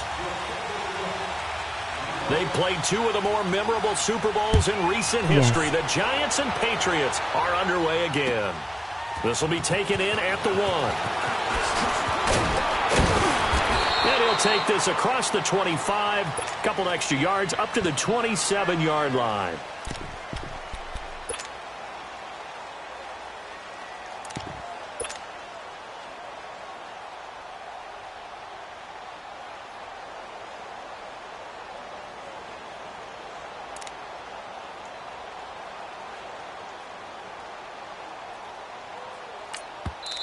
And now we won't see a play on first down. We're going to get a timeout instead. They'll have 2 remaining as we step aside here in this first quarter.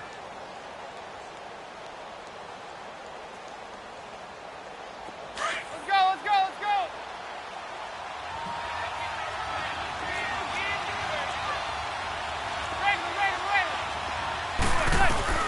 Manning now on first down. Buying time to his left. And he's out of bounds, able to take this one up to the 35. They'll give him 8 on the play, and it'll make it a second down. I do have to admit, I like it when it all comes together. When the top part, catching the football, right, whether you're catching it with your hands or cradling it, comes together with the legs, in this case the feet, doing a little toe tap to stay in bounds and complete the catch. And a great job by our crew on the camera shot. Love when you see the grass or on the field turf, those rubber pellets flying up. Great catch. Line of scrimmage, the 37 on 1st and 10.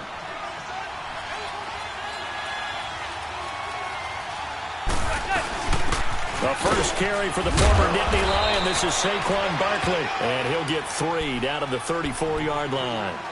Lions. Well, that call makes sense because they've been throwing it well on this drive, and once again they show passing formation, showing the shotgun. Then they ran out of it. That's a nice play by them defensively, though, to hold it to a short game. Manning now to throw. He dumps it off to Barkley. And he'll be a little shy of the 25 here at the 26-yard line. It's an 8-yard pickup and leads to a new set of downs.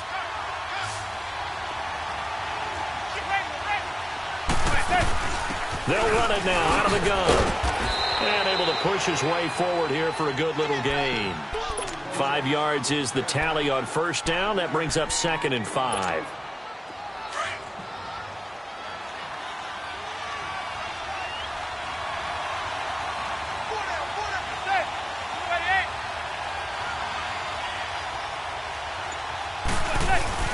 They fake the handoff. Now Manning. Throw left side, complete to Ingram. No gain that time on the completion, and it'll be 3rd down. Brandon, just mark that under the category of just not successful. Trying to throw the ball, just didn't work on that one. Completed it. No yardage. Zebra. From the gun on 3rd down, Manning nowhere to escape, and he goes down. Adrian Claiborne in there to get him for a loss of 9, and that'll lead to 4th down. And Rosas puts this one through. And the Giants are off now to a 3-0 lead. Well, of course, you want to find the end zone, but, you know, you go on the road, you get 3 points. I think you take it. Yeah, pretty good start to the day for them, don't you think? Right? You go out there, get the 3 points. Now, look, it's not going to silence this crowd, but it might take a little bit of steam out of them right off the top.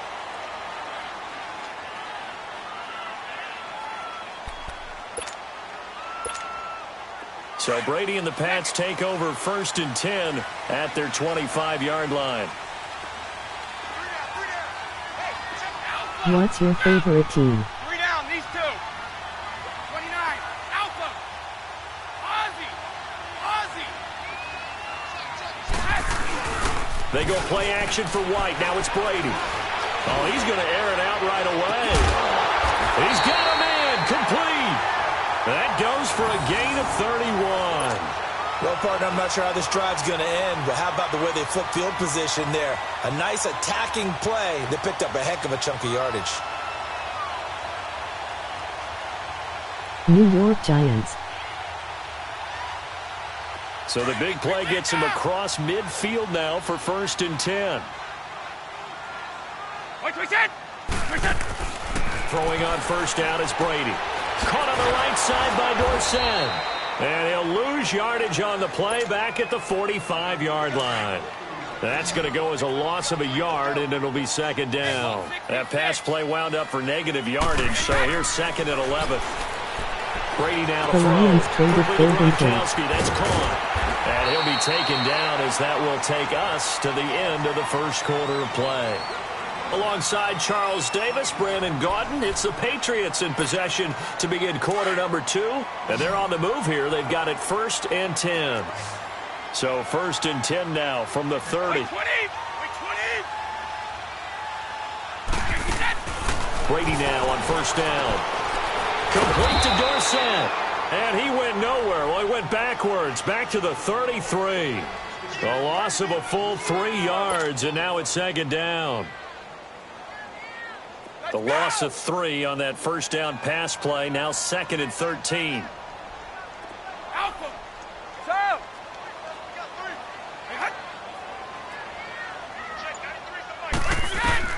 Brady to throw again. Slant route, caught by Edelman. And inside the 20 before he's brought down. Brady to his old reliable Edelman, and the Patriots have a 1st down. So 5 plays on this drive, Charles. All passes, all completions. And just like that, they're in the red zone. And don't you think the playbook opens up a little bit more now? Because all they've done is throw the football.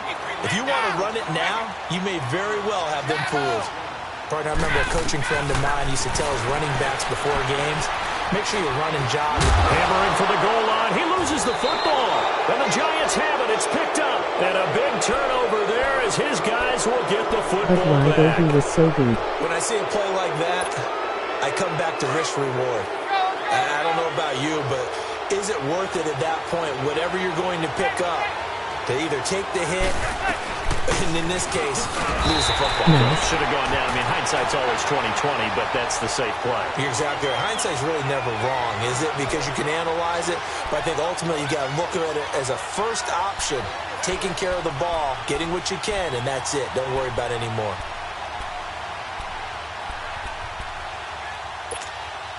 A loss of a yard there to start out. That leads to a 2nd and 11.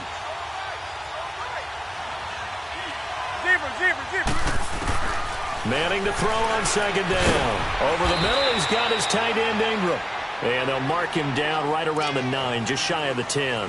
That catch good for 5. It's 3rd down. Well, they're unable to convert that into much, but it's never a bad idea to try to get the ball into a tight end of his caliber's hands and see what kind of disruption he can cause.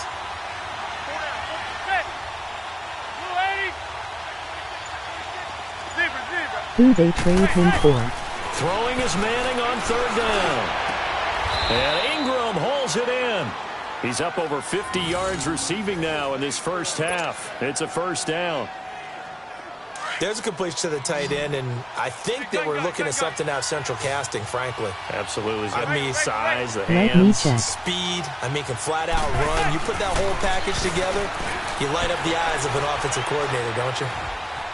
Now he's flushed out left. Now he's going to go deep down the left side. He couldn't quite hold it. Got hit.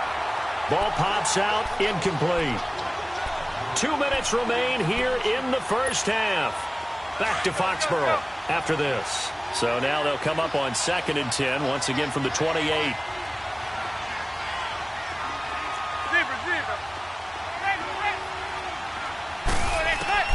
Manning will try again on 2nd down.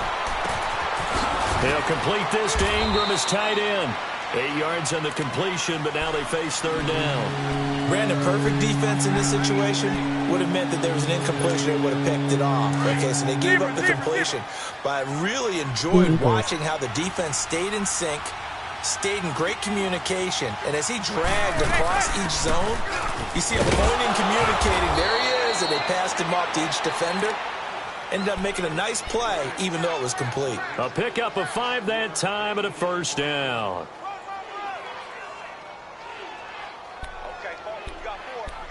Dang.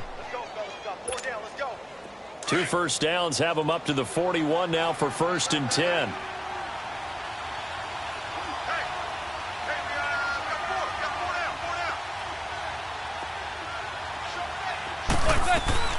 Throwing on first down is Manning. It's hauled in by Shepard.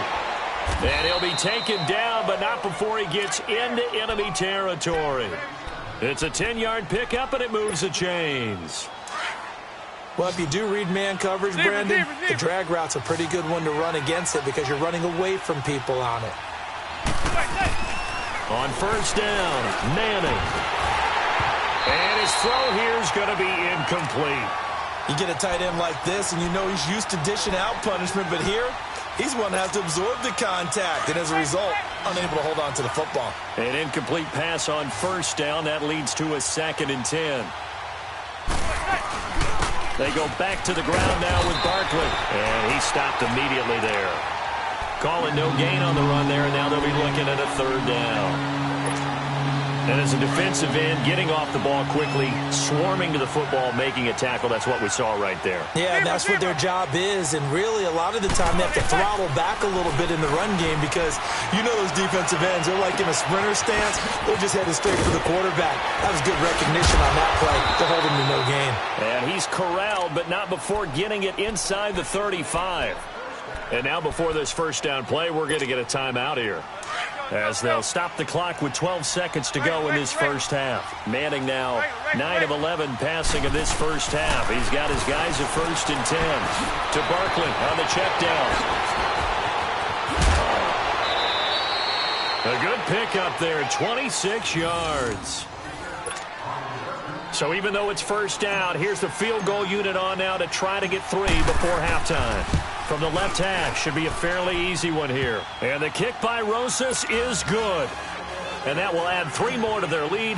It pushes it up to 6. A dozen plays on that drive that ends with the field goal. Let's go ahead and break out some of the old chestnuts here, right, partner? Keep the ball in front, rally to it, and make the tackle. Right? No big plays given up, no balls over your head. Bend, don't break. Hold on. Chestnuts? You like Come that on. one? What does that mean, break out the, just because you break chestnuts? I'm not sure about that, but I'm just going with why they said that. I have no idea. More problems for New York. Both teams appear ready for the fight ahead, and we resume action here in quarter number 3. On the return, here's the dangerous Cordero Patterson. And he'll bring it a few past the 20 to the 23-yard line. The Patriot offense now set to come back out on the field. They're close game, but they're going to need to do a little bit better probably here in half 2, no? I would agree with that totally. I would guess it in the locker room. They talked about cleaning up some of the errors, but overall, I think they wanted to be positive with them. Guys, we're right there. Just not playing as well as we need to. Let's pick it up. And we still have a chance to win this game. Yeah, they do. We'll see if they can pick it up. A gain of 11 to kick off the drive, and it's a quick first down. Brady's got his guys 1st and 10, and he's a perfect 6 for 6 here to start the ball game. They'll run it now out of the gun. And able to use his blockers to get this up over the 40. 7 yards on the pickup there, and it'll leave him with a 2nd and 3. Well, no matter how they phrase it, staying on schedule, staying ahead of the sticks, whatever you want to call it, 7 yards on first down, that fits the bill. The ball popped in the air and intercepted. Picked off near the 29. And the return stops just a little bit shy of midfield at the 48-yard line. Well, we got a second here, Charles. Let's look back to some of those crazy finishes in Week 7 of the NFL last week. I mean, it seemed like every game had a wild finish. It certainly did. Dallas, Washington, Brett Maher off the upright from 52 yards following a questionable penalty against his long snapper that moved the ball back 5 yards. How about Cleveland, Tampa Bay? Cleveland claws his way back in, and then Tampa Bay wins the ball game with Chandler Catanzaro kicking the big field goal from 59 yards in overtime. Remember, he missed a 40-yarder in regulation. Justin Tucker missed an extra point. That's the headlines in and of itself. His first miss in the NFL, and New Orleans gets away with a victory. And New England, Chicago. Chicago throws the Hail Mary at the end of the game. Kevin White, 54 yards. He needed 55. Yeah. Stopped at the 1 yard. I don't think I've ever seen a Hail Mary come that close but not get in. So now 2nd and 10 after the incompletion on first down.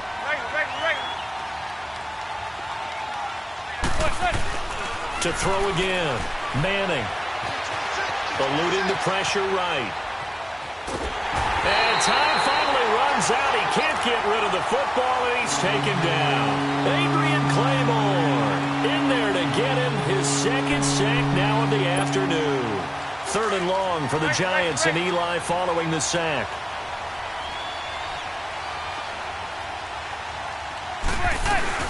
They'll run it now out of the gun.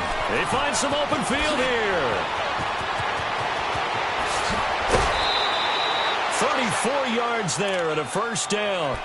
So that's what that elbow in my ribs was all about. You thought they were going to throw the ball as well. Absolutely. I think everybody thought they were throwing the football, caught him off guard. Yeah, I'm telling you, when you have the courage to make that type of a play call, a lot of times you actually get rewarded. So the big play means just like that, they'll operate from the red zone now on first down.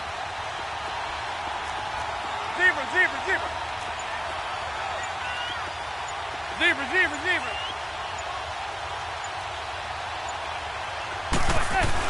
Into the red zone now. Manning. Flushed out right. And he just throws this one away. Smart decision here this close to the end zone, and it brings up 2nd down. Well, pretty good coverage there, and both of these defenses, they've had good coverage throughout this one. No doubt about it, and in today's NFL, where we're used to a bit more scoring, this feels almost like a well-pitched game in baseball on both sides, where the tension continues to build.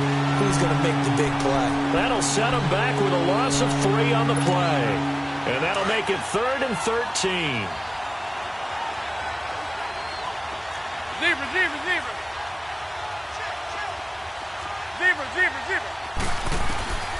Shotgun now for Manning. Quick hitter here, it's complete. And now they're inside the 10 as he's brought down at the 9. They do get 12, but they'll be marked short. And that leads to a 4th down. So now here comes the field goal team for the 3rd time today. From the left hash, a chip shot here. And Rosas puts this one through. And that will make our score 9-0. So 3 field goals that he's hit now. This last one helps him stretch out the lead. He's been solid, hasn't he? And he lives up to the adage that every offensive coach has ever said to us. We want to end every possession with a kick, right? For them, it's either extra point, field goal, or at worst, a punt. In this case, it's been 3s. Out comes the New England offense to see what they can do this time. To this point, the results have not been good. 2 possessions, 2 turnovers. And that's obviously something that can't continue, but to go a little bit deeper on that one, I would think about some play calls now, not even necessarily to my best player, but to someone I can trust with the ball. Try and get things settled down a little bit. They go back to the air here after the INT on the last drive. Dalvin Tomlinson in there to drop him, and it'll be a loss of about 8. So that complicates things a bit here. 18 yards to go now on 2nd down. Hey, Alabama. Shadow. Check it. They'll hand it off now. Hill. And he roams across the 20 to the 24-yard line. Big play coming up. Here's 3rd and 10. I would expect to see some pressure here. Playing against a 3-4 front is really challenging for offensive linemen because they can do so many different things. But when you're running the football, if you can handle the nose tackle up front, and it may be a guard. And he is going to be taken down. And that should be the final play of this 3rd quarter. Dalvin Tomlinson in there to pick up his 2nd sack now of the afternoon. Back now in Foxborough. It's Patriot football, but they trail here as we begin the 4th quarter.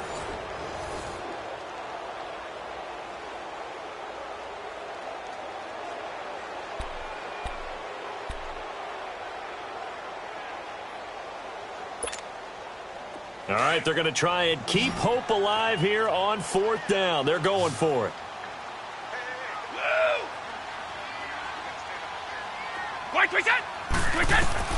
Now Brady got to have this one. And he bats it away, and it falls down incomplete. The Patriots come up empty on 4th down. And now possession's going to go over with a football at the 20-yard line.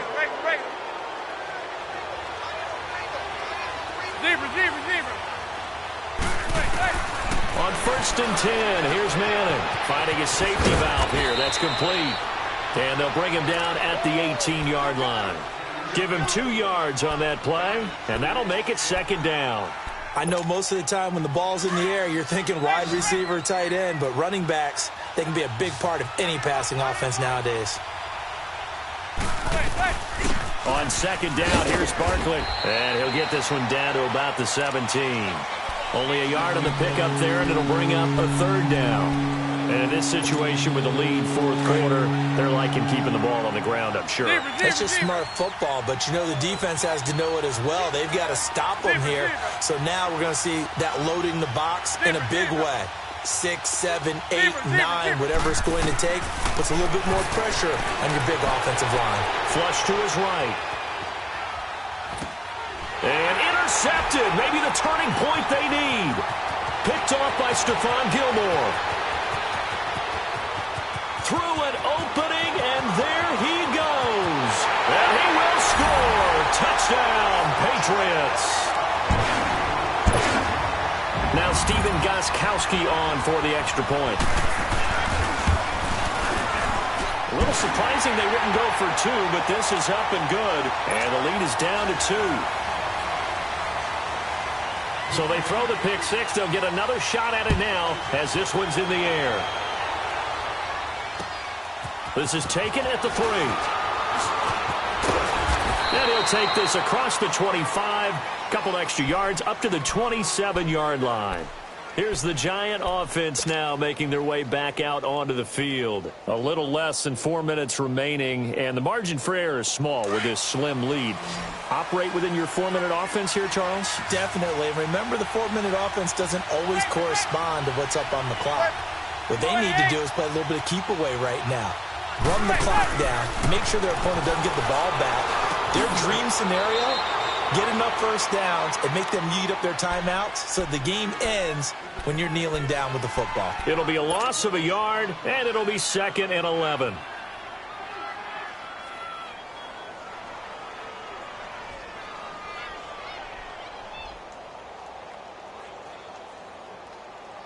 Clock continuing to run. They'll probably wind this all the way before snapping it on 2nd down.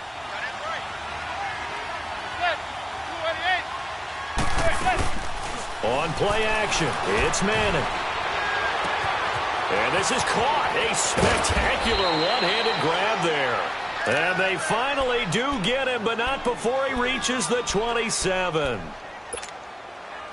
That was a terrific catch. I mean, to go up there and get it one-handed like that, but I almost want to go into that riff about back in my day, the gloves weren't quite like this. When did gloves really become prevalent, just in general? I think in the 80s. I think as we started to move through the 80s, especially as we got towards the latter part of that. But a lot of those were really like baseball batting gloves to begin with not much of a tacky area on the glove. In fact, there was none. I actually remember in cold weather games wearing the old scuba gloves, which you'd wear in the diving, but they would split too easily in the course of a game. Then the glove manufacturers got smart and started adding to it, and here we are today.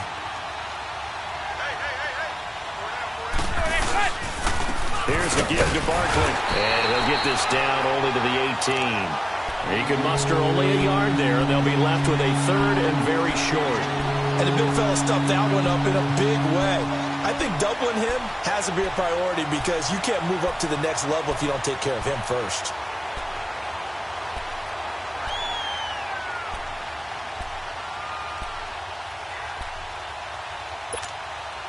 The offense on 3rd down tonight, they've hit 4 of 7. They're looking at 3rd and a few inches. They'll run it again with Barkley. And he will take it on in for a Giant touchdown. Saquon Barkley, an 18-yard touchdown run. And the Giants add on to their lead. And that touchdown ends a streak, for lack of a better word, of 3 field goals that they put on the board previously. They finally cracked the code. Yeah, they've been down there. They've been in enemy territory, as you said. They just hadn't been able to punch it in until that point.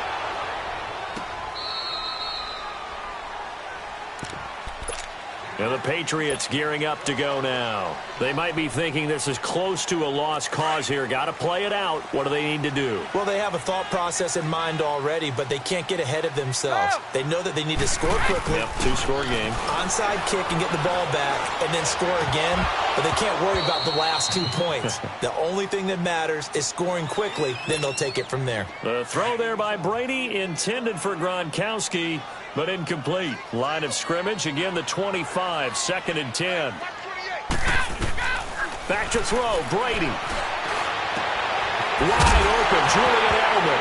And now look at this, big gain but a fumble. And the Giants have it, it's picked up. And they'll start out with great field position at the 47-yard line in enemy territory.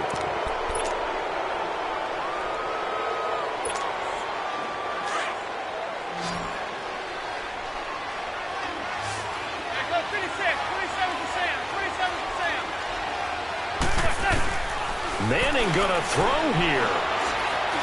Dancing to his left. And he'll get it down here to the 43. He'll wind up getting right about 4 there on the scramble, and it's 2nd down. Yeah, he only gets a few yards on 1st and 10, but he's better off doing that than throwing an incompletion, or even worse, an interception.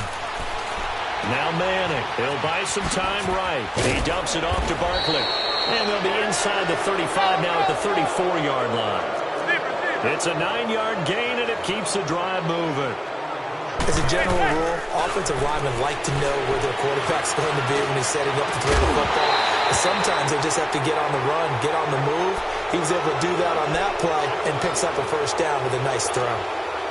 So he can't hang on, and as I watch that unfold, I remembered an expression that I've heard, maybe from you, I don't know, but you're going to get hit anyways, might as well hold on to the ball. Well, you know a coach said that, right? Yeah. Not an actual player. Not a chance at all. Way easier said than done. Another throw on 2nd down, and this one incomplete as well. Well, too much oomph, too much mustard there on that pass. They really turned it loose, didn't they? Really cut loose with that one. Sharp, strong. Didn't lead to a completion, though. Made it very difficult. Throwing for his running back, and he's got him complete. And he gets it down to the 32. Now we're going to get a timeout here called by the Patriots, as they get it with just 19 seconds left on the clock. So on 4th down, out trots the kicker in a big spot here. This is a 49-yard attempt, right hash. And the kick by Rosas is good. And that will give them a 12-point lead. So they settle for just the 3, but clearly right now anything helps trying to salt this one away in the 4th. Without a doubt, obviously a touchdown probably would have been the final nail to finish this thing off, but they still ate up time, got points. So while it's not mission accomplished, it's darn close. Now the Patriot offense set to take over again. What do you do here down like this in this situation? Do you maybe just pick something out of the playbook you haven't called in a while, or you call it a day? You can do that, or you pick something that's a staple for you and should work better and try and execute that on the way out the door and maybe get back to base and feel a little bit better as you end a ball game that's been a frustrating one for you. And we'll see if they go back to base. That play going for 16 yards to start the drive. 1st down. Brady 6 for 6 since coming back out of the locker room. It's 1st and 10.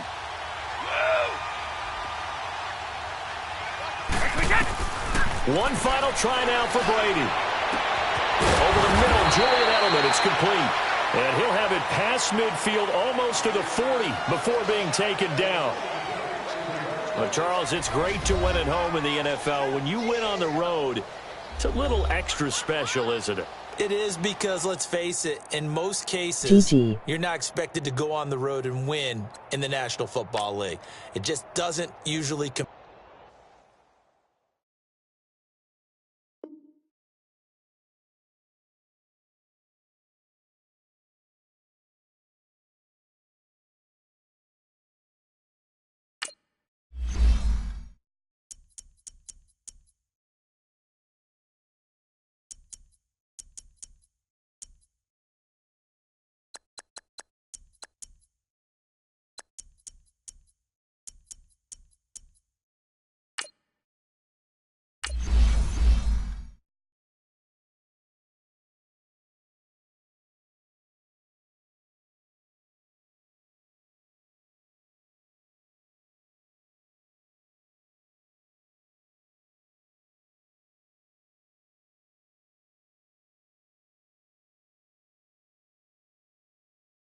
You playin' as the Lions.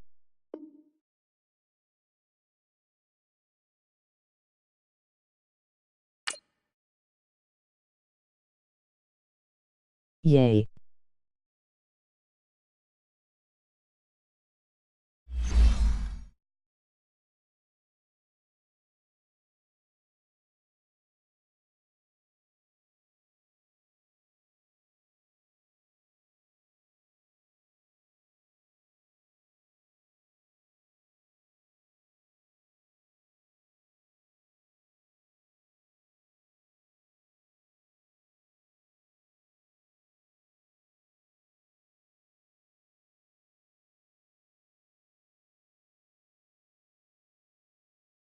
Be careful, fire a bunch to handle.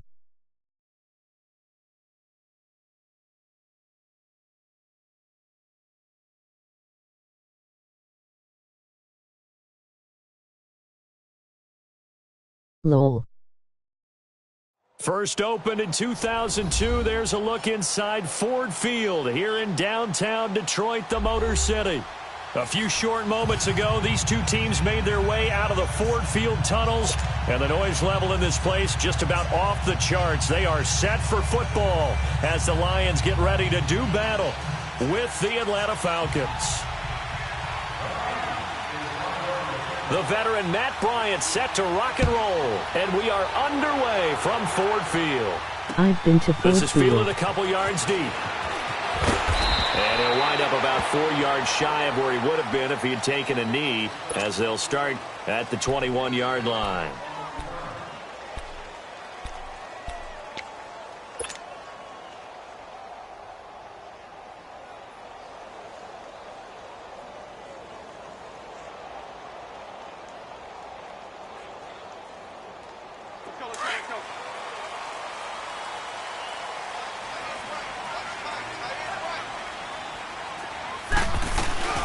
Now the Notre Dame man, this is Theo Riddick. And he's going to be met at the line of scrimmage and taken down. Tackle made by Devondre Campbell. I know the scouting report on him is that he doesn't possess the eye discipline to be an elite linebacker. And what that means is his ability to read, react, and make a play.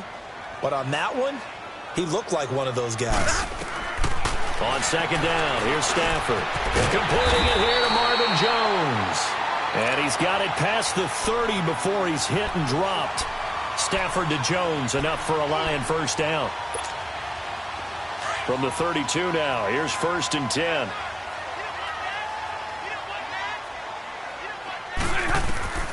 On first down, it's Stafford. Escaping the pressure right. Now he's going to throw deep. Oh, wide open, complete. And all the way down to the 26. It's a big play there for the Lions. 42 yards. So now then, the big play has him all the way inside the 30 now, 1st and 10. 40 got.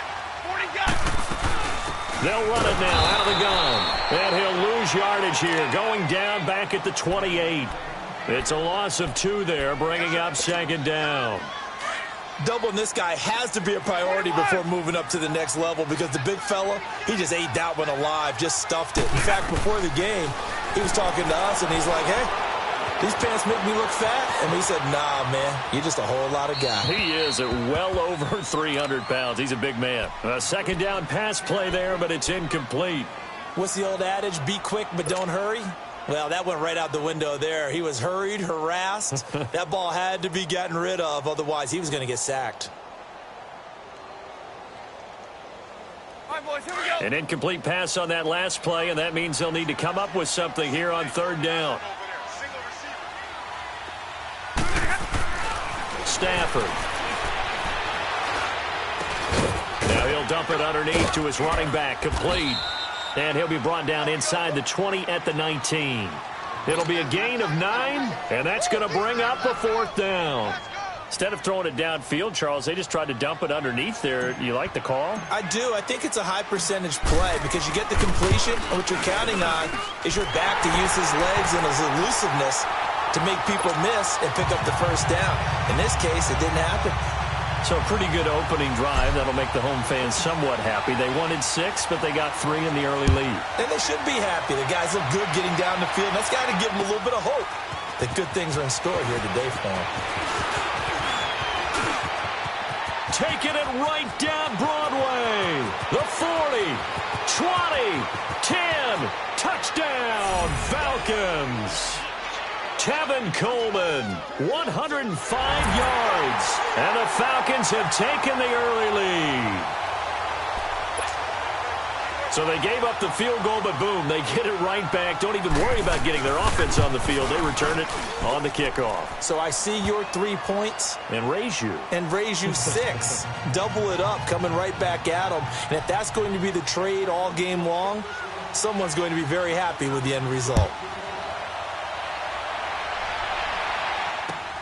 Fielded about a yard deep.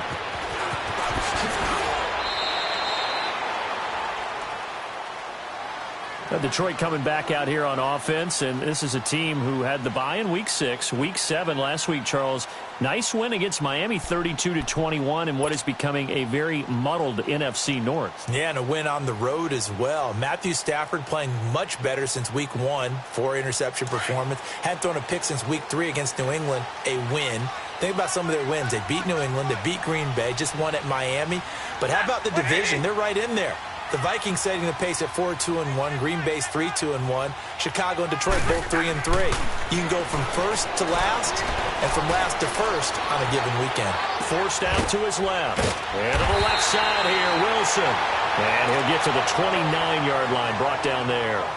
Give him 9 there on the first down completion.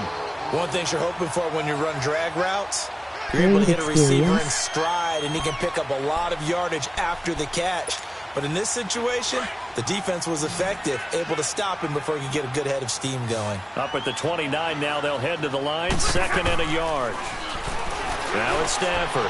Wilson snags it, left side. And they get him down, but not before he takes it across the 40-yard line. Stafford to the former Seahawk Wilson for Lions first. Nice job, nice patience right there. Put him on the right side, let him work his way across, put the ball in his hands, and let him work his way upfield with a catch. Now a first carry for their fullback. And he is met at the line of scrimmage, and he goes down right there. Grady Jarrett with the tackle. The rush defense stout on first down. Here's 2nd and 10 from the 20. Here's Stafford now on 2nd down. Out to the flat for Riddick. No gain on that one, and it's going to bring up a 3rd down. And that's when it's fun to play defense. When you're able to diagnose a play right from the beginning, get all your guys to the football, and spill the play, that's when you have a lot of fun playing on that side of the ball. 2 runs for a net gain of nothing. Now here's 3rd and 10. Here with Charles Davis, Brandon Gaudin as the Lions. They had the catch on 2nd down, but it didn't help at all, and now they're looking at 3rd down here. The shotgun snap for Stafford. And incomplete on the deep ball.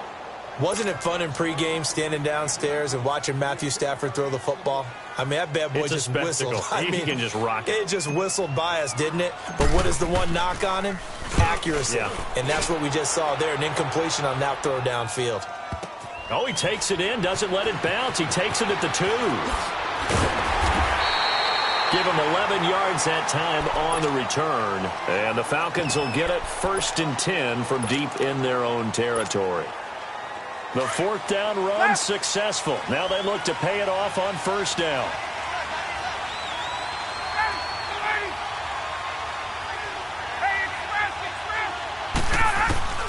Throwing now, Ryan on 1st down.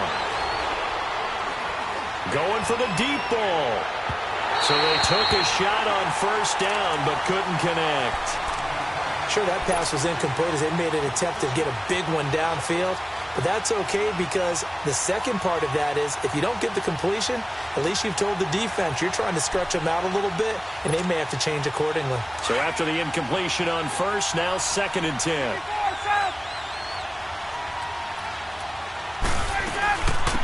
They'll run it now out of the the gun. And he'll be taken down at the 18. Call it a gain of 4, and it'll leave him with a 3rd down and 6 to go. Well, if you're a football guy, that's a pretty run because everyone is in sync right there. Obviously, the guy carrying the ball, but how about the people up front? Leverage, athleticism, they created some nice space for him. Now Ryan. And under the Lions' pressure, he's brought down. Ziggy Ansah in there to drop him for a 6-yard loss, and that'll lead to a 4th down. 20, let's go. They'll indeed go for it with Ryan, eluding the pressure right. Now he's going to send this one deep right side. And they will not be able to hook up there. It's incomplete. Boy, a real head-scratcher there. And now possession will go over inside the 15-yard line.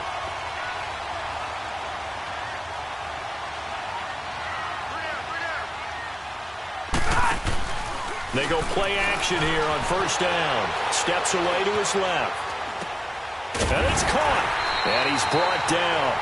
It's a good gain of 11. Sets him up 1st and goal. On any given pass play, you never know exactly where your exit points are going to be.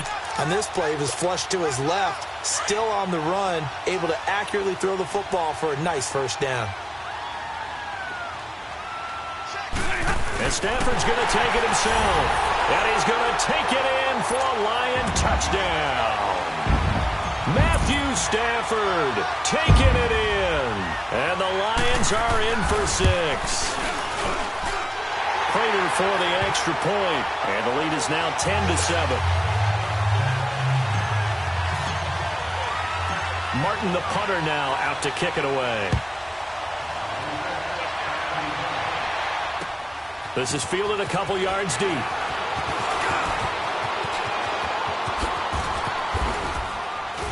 And a good effort on the return there. Gets him across the 30 to the 33-yard line.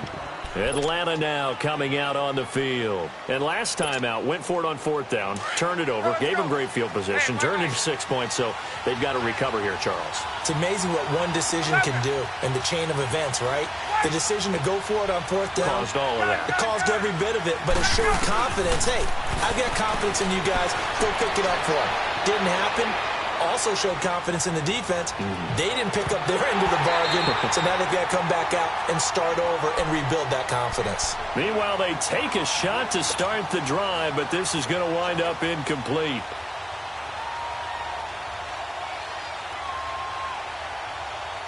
Second and 10 from the 33-yard line.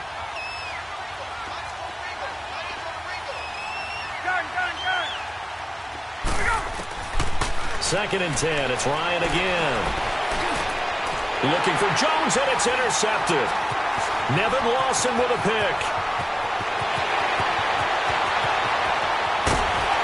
And they will finally put it into the return, but not until he takes it back all the way inside the 10-yard line. Oh, timing is everything on a route like this. He tried to drive that football into a tight spot. And if you're a little early or a little late, chances are there's going to be someone there. And sure enough, this one's going the other way. They'll try and run for it on 1st and goal. And he is going to be stopped cold behind the line of scrimmage. That's going to go as a loss of 2, and it'll be 2nd down. Moved back to the 10. They'll try on 2nd and goal here. 22. Here's Stafford.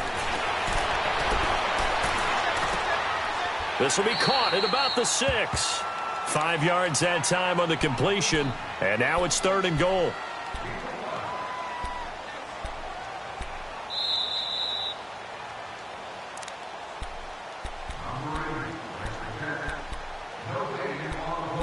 Two minutes to play here in the first half.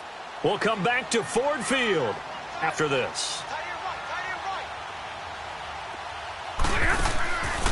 They'll run it now out of the gun. And he'll get him a bit closer as he's down to the 2-yard line. This defense bending but not breaking. It's a gain of 3. It's now 4th and goal.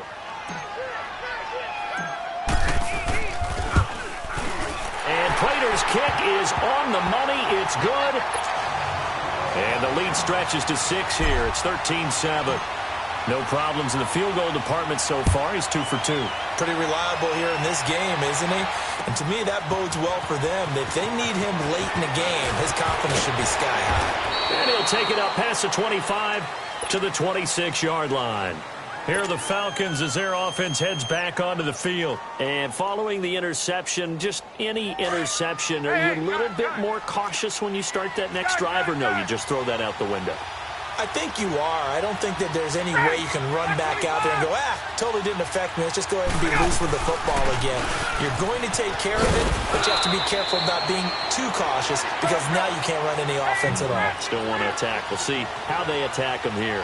They give him 4 yards there. It'll be 2nd and 6. Now Ryan on 2nd down. Flushed out right. And he's going to have to eat this one as down he goes. Ezekiel Ansah in there to get him his 2nd sack now of the afternoon.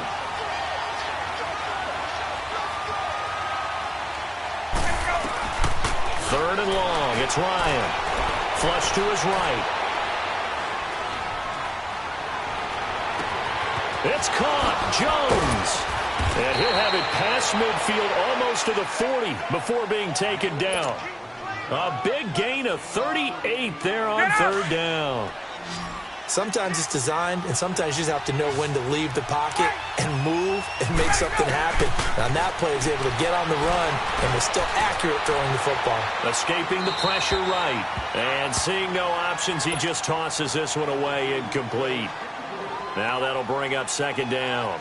This defense has been very disruptive early on as they force another one to go awry. Seems to be the front and the back end. Pass rush, they've been able to get home, and they're taking the ball away in coverage as well. I love how you put it together. The front and back working in sync, only way to play good defense. Ryan. Trying to lay one up deep. And he fires one that's intercepted. Picked off by the linebacker, Jared Davis. And he is going to get this one back to the 20-yard line. That's sort of a second quarter to forget for him. Now 2 picks in this frame. Almost as if the first one that he threw, he couldn't shake, couldn't get it out of his head. He ends up throwing a second one as a result. Compounds the mistake a little bit. Yeah, you got to be able to forget, compartmentalize, whatever you want to call it, and move on. He hasn't been able to do so here in the second. And before this 2nd down play, we'll get a whistle, a signal, and a timeout. As the clock will stop with 21 seconds to go here in the first half. To throw on 2nd down is Stafford.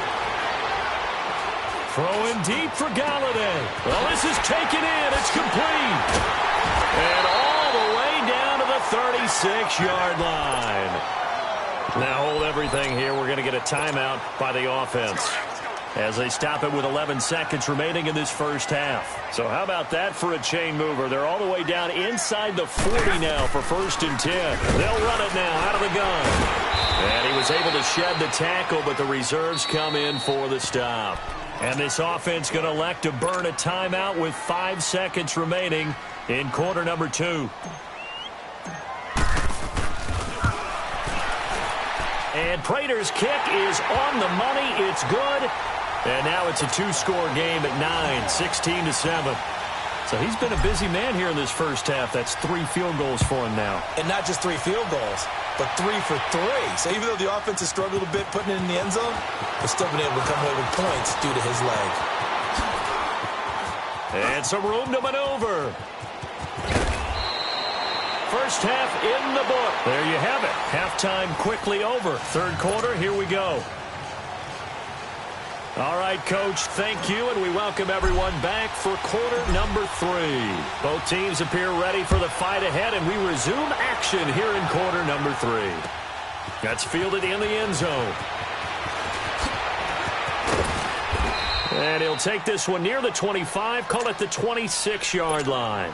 Now the Falcons offense, they get ready to head back out here. They're down here, but very much in this game. What's the tonality of a coach's talk when a game is within striking distance like this at intermission? Typically, what they're doing is emphasizing the things that went well in the first half and wanting more of that. Sure, you got to go over some of the errors and clean up some things because there's a reason you're down. But overall, I think they want to stay positive, stay up with this team. We're just starting the second half, and we've got the football. Let's go ahead and punch it in, and then we'll take it from there. See how that recipe works.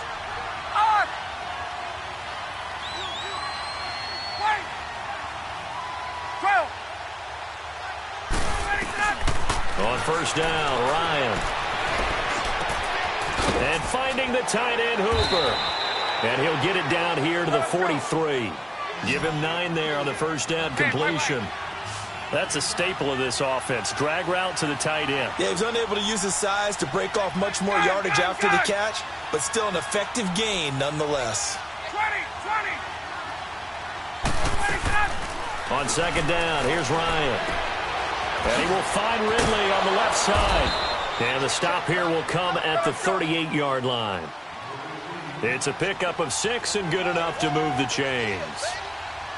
And just a small glimpse there as to why they like this rookie so much. And that's why they lit up a little bit in our meetings with the coaching staff. Yeah, when we talked about him, they did. Yeah, you know, they like his work ethic. You know, this guy's running every route well in the route tree and getting better at it all the time, really honing his game.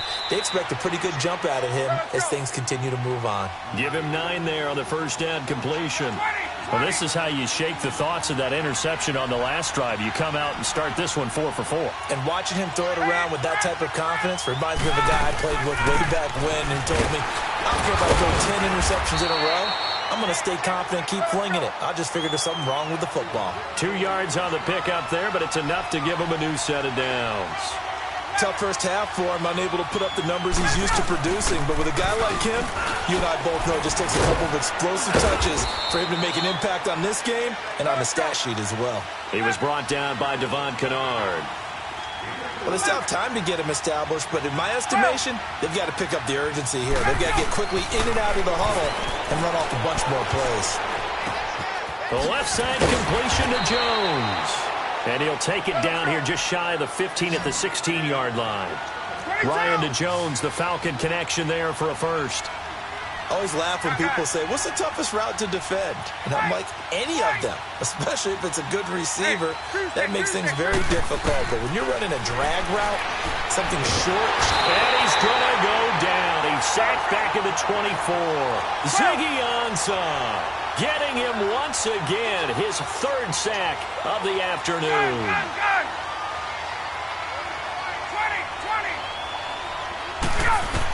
It was On awesome. second down, Ryan eluding the pressure right. Throwing right, and that's complete. And a loose football, and the Lions have recovered. Often on fumbles, you look at the guy who coughed it up and say, geez, what did he do? But hey, let's tip the cap to the defense here. Not a problem at all, my man. I'm not even going to tip it. I'm going to doff my cap to him. Congratulations, big-time play. Knocking it free and creating something good for your team. To throw is Stafford. And got his man complete. He's at the 40, the 20, 10. Touchdown, Detroit. A big play there. Taking it in. And the Lions are able to grow their lead. Still plenty of time left in the game, but now starting to pull away a little bit. Get some breathing room with that one. And I don't want people to think that NFL locker rooms are cookie cutter, that everyone's saying the exact same thing in every situation. But I do know that all 32 teams have an emphasis on starting fast. And he can't get rid of it. He's taken down. Well, they tried to get 2 and ended up getting none because the quarterback had nowhere to go with the ball and ends up getting sacked. Nowhere to go at all. Great job, though, defensively. They were ready. This is fielded a couple yards deep. And he's up past the 20 to the 22-yard line. Atlanta now coming out on the field. And the turnover last time, that's sort of been symptomatic of their struggles here in this one. Big word. I like it, though, because you're exactly you right. Like that, don't you? All game long, they've struggled moving the ball, turning it over on the last possession. Is that word again, symptomatic? Yeah. I like that. Your analysis, symptomatic of the success of this broadcast. What I like is that you gave me the word, and I just kept using it. And they work this well upfield across the 45. Good yardage as he rumbles for 24 and a first. On 1st and 10, it's Ryan. Flushed out right. Now he'll let it go deep right side. And he's going to be intercepted a third time. Picked off by Quandre Diggs. And he'll return it to the 24-yard line. I think that interception happened for two reasons. Quarterback gets outside the pocket and panics a little bit, and receiver doesn't make sure he's absolutely in an open spot. So there's a guy lurking, took the ball from him. Yeah, so don't wave your arms, right, as a receiver if you're not wide open. Got to know that you're open. Otherwise, just don't do it. Flush to his right. Oh, he's got a man wide open, complete. And out across midfield down to the 45. A gain of 32 that time. So the big play moves him all the way across midfield. It's 1st and 10 from the 45. Stafford. He hits Riddick underneath. And he gets this inside the 35-yard line. A nice pickup there of 11 yards, and it'll move the sticks. And a good quarterback facing zone coverage. If he has just a little bit of time to survey the scene, that's what's going to happen. No doubt about it. If there's no pressure, he's going to continue to pick them apart because he'll have all that time to find someone open downfield. You can only cover for so long. So maybe they want to go to a zone blitz scheme, get a little bit more pressure. Remember when Carolina did that against Denver? They lost the game ultimately. They dropped the defensive end out, and he ended up with an interception in that game in Super Bowl 50. Maybe some sort of scheme like that to try and get more pressure at the passer.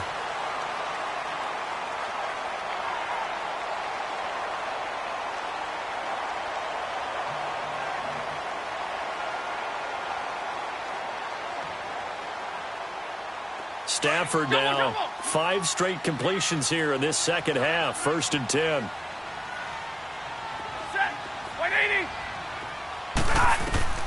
From the red zone now, Stafford. He's going to flip one out here to his running back. No gain on the play there. It'll be 2nd down. Well, that was a simple throw and catch, but even with that completion, 0 yards gained, so they're behind schedule on down and distance. I think they were hoping to get it to him. He could make a man or two miss, but that window closed quickly. 5th catch of the afternoon, and that gives him a 1st down. They have the nice cushion. They just want to pour it on.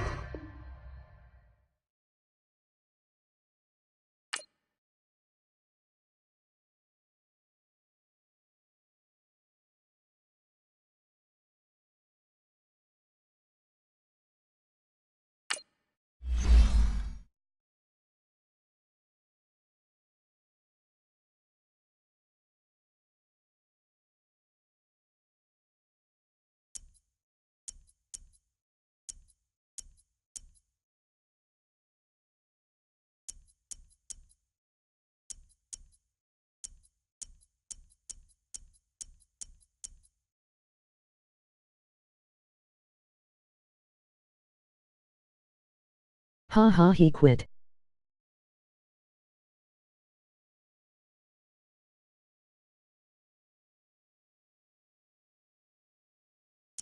What team should I play with next?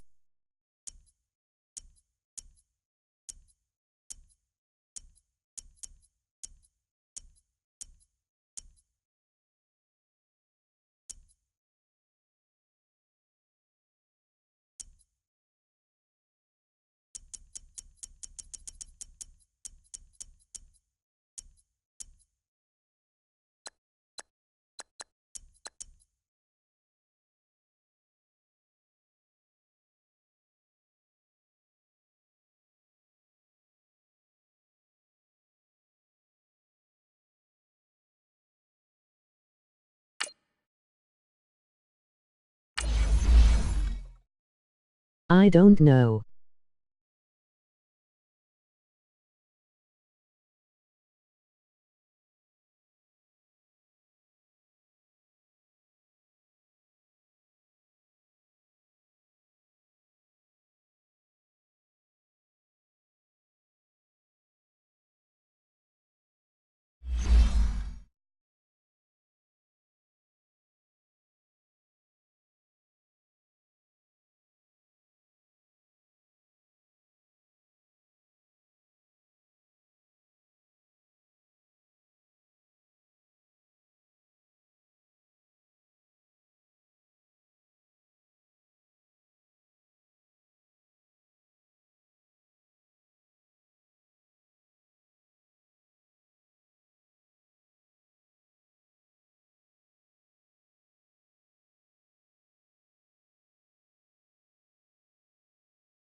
Coach, thank you much. EA Sports coverage of the NFL brings us to the City of Angels, Los Angeles, California.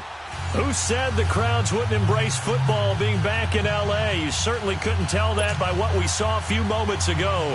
These folks are pumped up as their Rams get set to do battle with the Miami Dolphins.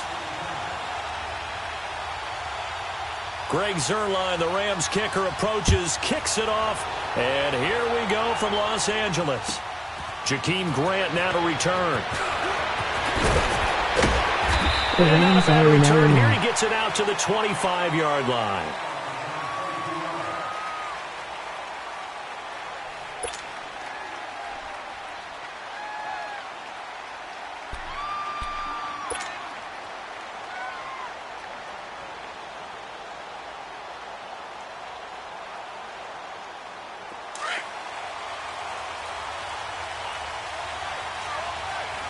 Yay. Now a play fake here on first down. Oh, he's going to take a shot right away. So they took a shot on first down but couldn't connect. I know coaches tell us all the time that having a powerful arm isn't the number one thing they look for in a quarterback. But when you're trying to throw inside routes and you need to put some heat on it, it helps have the big gun. In this case, just a little bit too much. Tannehill. And down he goes on the pressure from the Rams defense. Samson Abuka. He's the one that got to him. He takes him down for a loss of 9. So after the sack of Tannehill, the Dolphins come up here on a 3rd and long.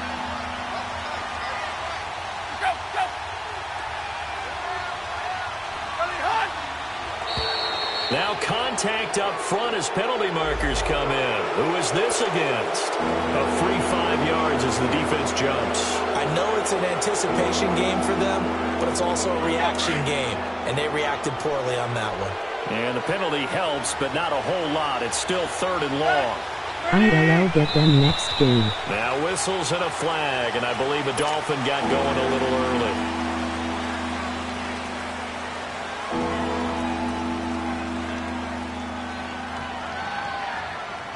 So the false start certainly doesn't help matters as they'll try again now, 3rd and long.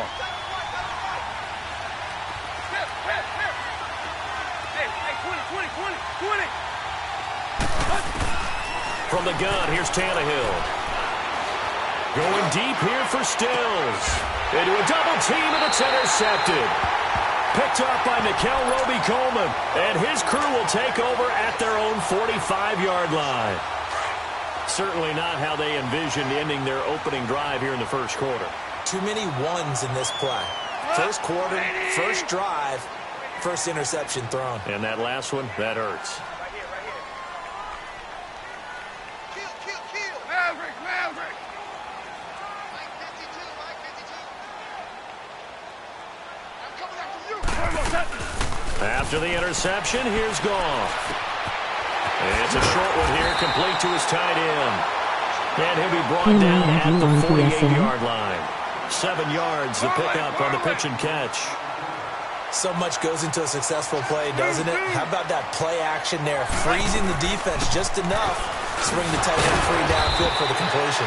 And he's across midfield and into Miami territory. In on the stop defensively, Raekwon McMillan. Partner, we know today's NFL is really built around the guy throwing the football. But these short runs, they still pay dividends because they can take their toll on a defense and they can add up as the game goes along. You control the clock, you control the ball, and that way you often control the game. Now the throw on 3rd down, knocked away and incomplete. And no move to get the offense off the field. They'll stay put on 4th and 1. Super one.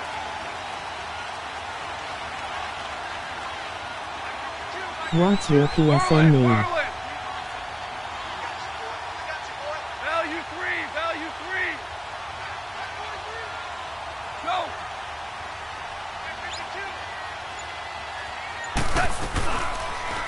They're going for it with the option right. And they are going to stop him on 4th and 1 as they'll wind up going backwards. Sean McVay's gamble does not pay off. And this defense will take over right near midfield at the 49-yard line. Tannehill and the Dolphins break the huddle. Come up 1st and 10. Just shy of midfield at the 48. Here's the first carry for Kenyon Drake. And he'll get across midfield and down to the 48-yard line. Defensively, Ogbanya Okoronkwo made the stop. When we see those runs to the perimeter, when we see those runs to the edge, we think about big breakers, don't we? In this case, it was a modest gain, but it does open up possibilities here on 2nd down. To throw on 2nd down is Tannehill. And that's incomplete. The turnover put them in great field position. They don't want to squander it with 3rd down coming up. No, not at all. And you know what else you do? You make your defense mad. Yeah. They got you the football, gave you a great opportunity. You got to cash in and get some points. They head to the line facing a 3rd and 7 following the incompletion on 2nd down. Go. Here we go. Here's Tannehill. And it's caught by Parker. And he gets this one inside the 15, just a yard or two shy of the 10. And give him a gain of 37. You know I'm going to lean towards the defender, right? You know I'm going to do that. I know. That's a tough situation for him as I see it. But the truth of the matter is, that ball was not streaking towards him. That little arc on it, he's got to find a way to get his head around and make a play on the football. And he's going to fight his way forward here for a modest gain. 5 yards on the carry. Good pickup on 1st down.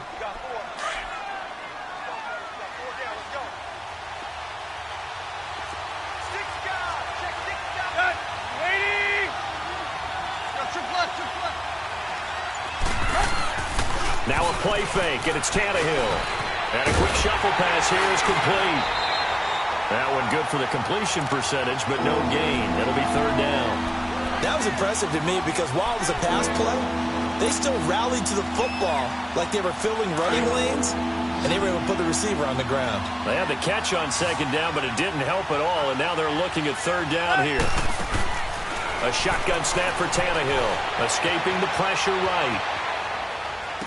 Toward the pylon, caught, and he's able to get it down to the 2-yard line. Just a 5-yard pickup, and it leads to 4th down. Well, we hear so often how tackling has become almost a lost art in the NFL game, but it's so important to tackle well on these receivers, especially in a play like this one. 3rd down, they gave him the underneath stuff. You got to go up and make the tackle right away. Now on 4th and inches, they're going to want to talk this over. We get a timeout. They'll have 2 remaining as we step aside here in this 1st quarter. Jason Sanders now for the Miami field goal. From the right hash at a bit of a tight angle. The kick by Sanders is good. And the Dolphins will jump out to a 3-0 lead. So it's an old-school extra point that counts 3 times. It's certainly a disappointment they weren't able to get it in the end zone. Yeah, I can just imagine post-game, head coach looking at the box score, 19-yard field goal, grimacing a little bit, but having to realize that at that moment, getting 3 points was vital. Go ahead and get the points, put them on the board. Goff will lead the Rams up here 1st and 10 at their own 25-yard line. Just friend request me Patrick not star. 12.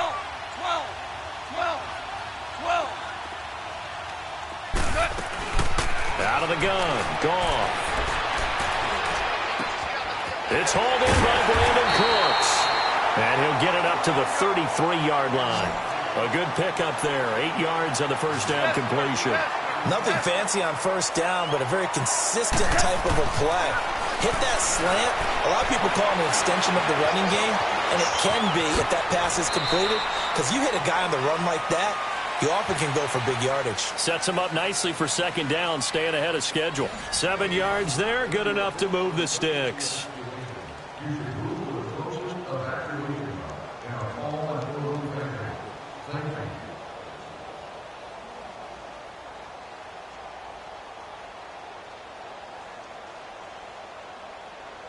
I'll add you before I end my stream. Obama.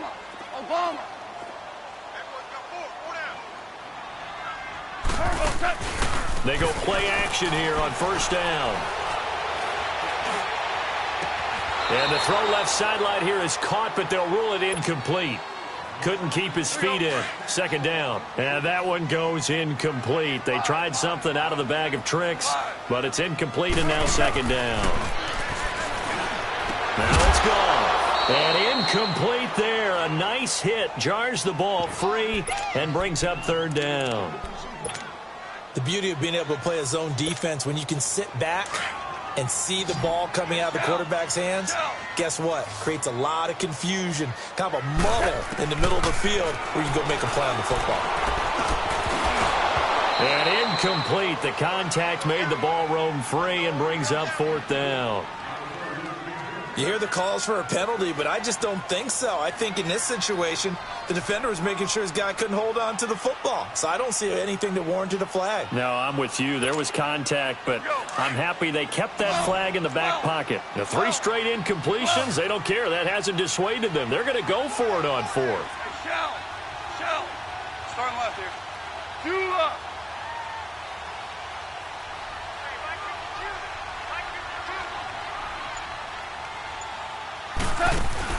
They're going to go for it. It's gone. The Dolphins get there this time, and they bring him down. Cameron Wake in there to drop him, and it'll be a loss of about 8.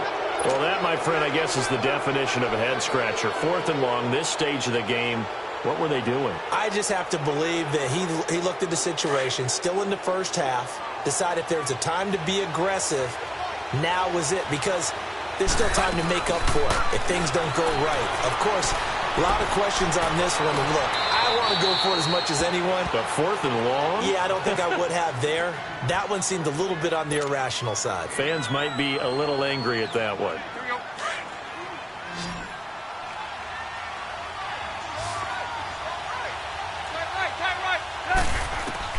Here's Tannehill now on second down.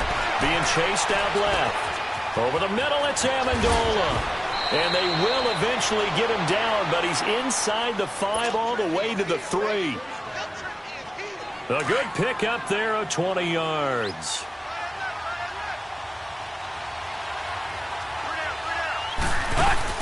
Out of the gun, Tannehill eluding the pressure right. And it's intercepted at the goal line. Picked off by John Johnson. He couldn't hook up with Amendola there. Well, I get what he was trying to do. He was moving to his right and trying to shift the coverage, but instead he shifted the coverage also to the right and threw right into it for an interception. Goff will lead the Rams up here 1st and 10 at their own 20-yard line. 14. From the gun, here's Goff. Looking left side, he's got it, complete. And down he'll go at the 25. 5 yards on the catch there, brings up second down. And, partner, I think that was a great example that not all tight ends are created equal. Because everything was right. Got the completion, but he's not one of the more dynamic guys in the league. So even though he caught it, couldn't turn it into much more. And he'll fight forward to about the 27-yard line. Some of these play calls, I think they're a little conservative, but you know me, because it's easy to sit up in this booth, right, and make all the calls and think I'm going to be correct. But I would like to see them open things up, because otherwise this defense is going to gang up on the run and set them down. Oh, the ball comes out on the hit, but they'll say it's incomplete. Nothing open downfield, and he had to get that one out in a hurry because he just knew he was about to take a big shot. Probably couldn't get his legs into the throw. Became an all-arm throw trying to check it down to his running back. Incomplete. 12.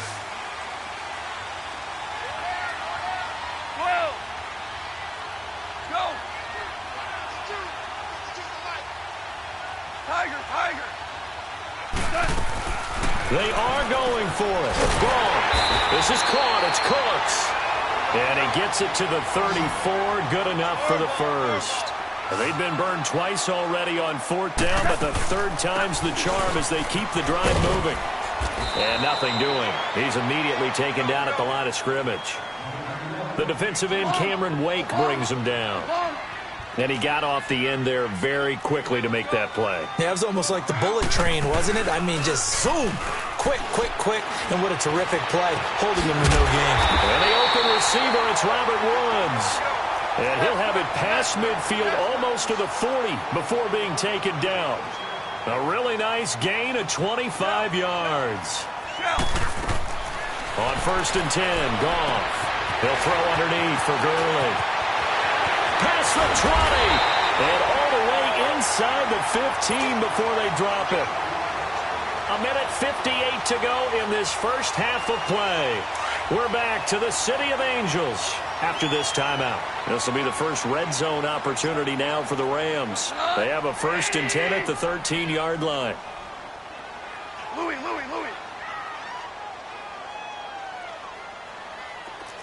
Shell. Let's go, D. From the red zone now, Goff. And it pops free. The collision there jarred the ball loose and brings up 2nd down. This defense not going to make it easy for you. They're a physical group, and we just saw it there on that play. He came in, made the contact, just as he's trying to haul it in. After the incomplete pass, here now is 2nd and 10.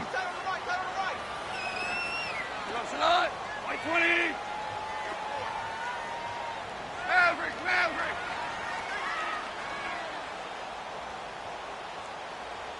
12. Harbaugh. Goff throwing again. And he'll go down. Brought down at the 20-yard line. Robert Quinn in there to sack him for a loss of 6. Yes, sir.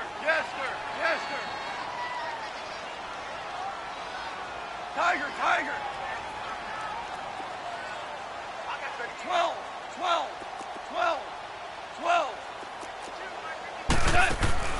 3rd and long. It's gone. And it's complete. He's got it in the end zone. Touchdown, Rams. Tyler Higbee from 19 yards away. And the Rams are in for 6.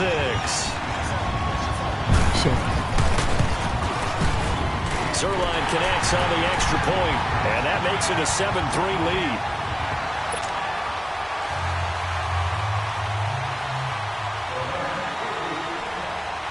Zerline out now to kick this one away. This is fielded a couple yards deep. And a good return as he'll be stopped just shy of the 30-yard line. Out comes the Miami offensive unit now. They get set to take over. And 2 interceptions thrown here in this first half. You hear it, no matter the sport, they say the great athletes, they can kind of have a short-term memory, but that's easier said than done. It is easier said than done, but I played with a guy who threw 2 interceptions in the first quarter of a really big game we were playing. Johnny United. And that's caught inside the 35. And he is out of bounds inside the 35. They give him a gain of 37. There will always be a place for methodically marching the ball downfield.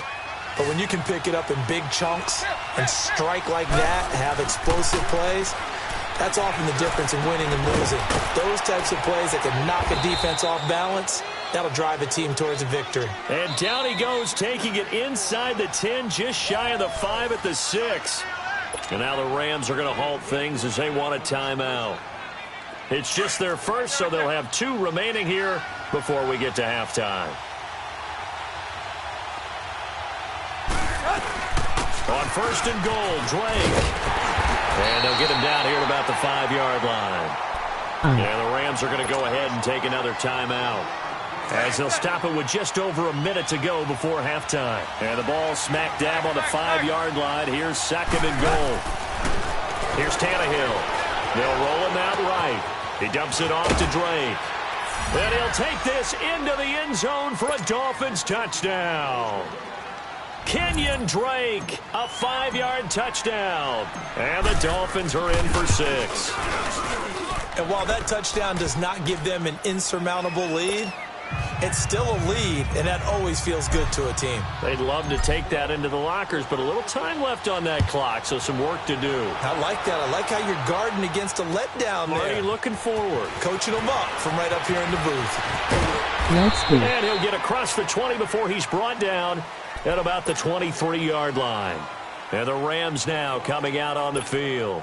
And what do you think goes on here in this situation? If you got the football, you're trailing, you're back in your own territory with just a little time. Do you try something? You're thinking about jump-starting your team, right? You just mentioned it. They're down. They're trying to get back into the game.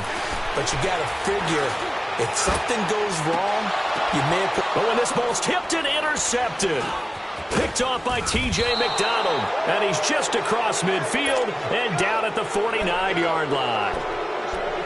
Oh, and that's a nice job defensively to get a piece of the football. He's going to pop it into the air, and then it's the tip drill. And good concentration by him to react to it and pull in the interception.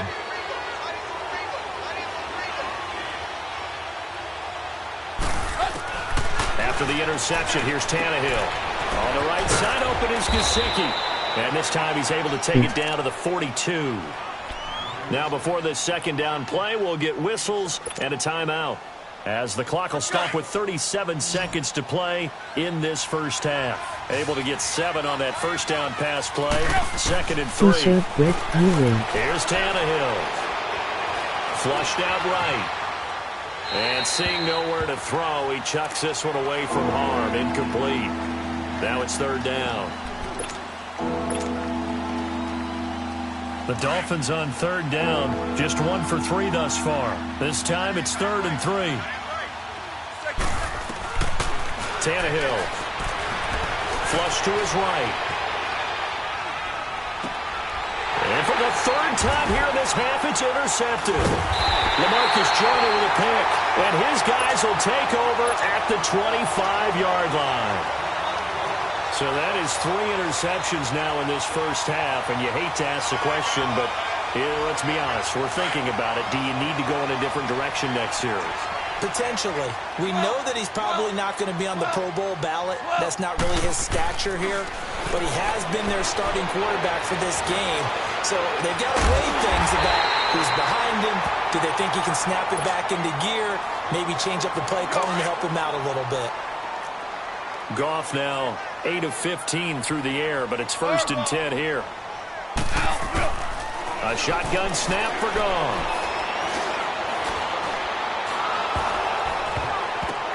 Into heavy traffic, and it's intercepted. Picked off by Bobby McCain, and his guys have got it back at the closing stages of the first half.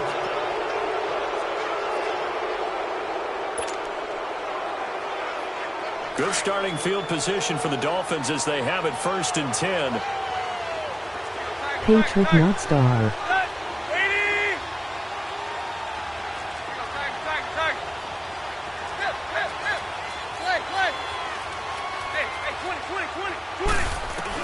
The final shot here before the break, Tannehill. And he's got Amendola on the connection. And taking it across midfield and inside the 45. So we've reached halftime here, and it's the visiting Dolphins taking a lead to the locker room. As we are off to Orlando now to check in with Jonathan Coachman and our EA Sports Halftime Report. Coach? Both teams appear ready for the fight ahead, and we resume action here in quarter number 3. This is fielded a couple yards deep. And he'll make it across the 20 as his guys will set up shop at the 23-yard line. The Rams offense now making their way out to take over. They trail offense first time to touch the ball in quarter 3, and we'll see what they can do. And I can't wait to see what they have planned, because some teams script to start a half. Other teams just go, okay, these are the sequence of plays we want to run. These things worked well for us. And sometimes they throw in that big chunk play right away. Shocker. Try and get after them early and try and create a big play to give themselves some momentum. See what they have up their sleeve. They'll run it now out of the gun. And he'll be brought down just shy of the 45. A nice run there, 9 yards, and it'll be 2nd down. And that looked like some pretty easy yardage there right up the gut. And he's a guy that has some height to him, so when you don't have to drop a shoulder or create or get through contact or trash, makes it a lot easier to stay upright, see the field, and make a run as we just saw there. So he was past the line of scrimmage when he threw it. And as they say, that's a no-no. Got to be able to understand where you are on the field and not cross the line before throwing the ball downfield. They come up now 3rd and 5 following the incomplete pass.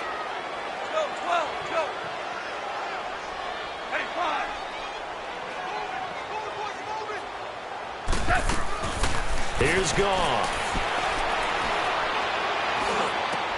And got a man. It's Woods. And he'll go down, but not before getting this inside the 30. That one will go down as 33 yards on the third down conversion.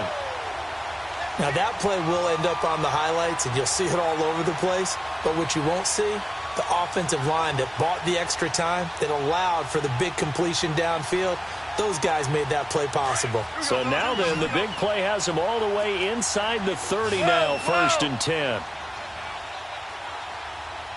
Go, 12, go. Yes, sir. Yes, sir. Yes, sir. Now Goff on 1st down. Throwing over the middle, but it's incomplete. Cooper Kupp was his intended target. And now it's 2nd down. It's always a battle. Who's going to win on 1st down, the offense or the defense? Let's face it, if you've got the ball, 4 yards or more on 1st down is what you're aiming for. They tried to throw for it there. Nice effort to knock that one away and bring up 2nd down.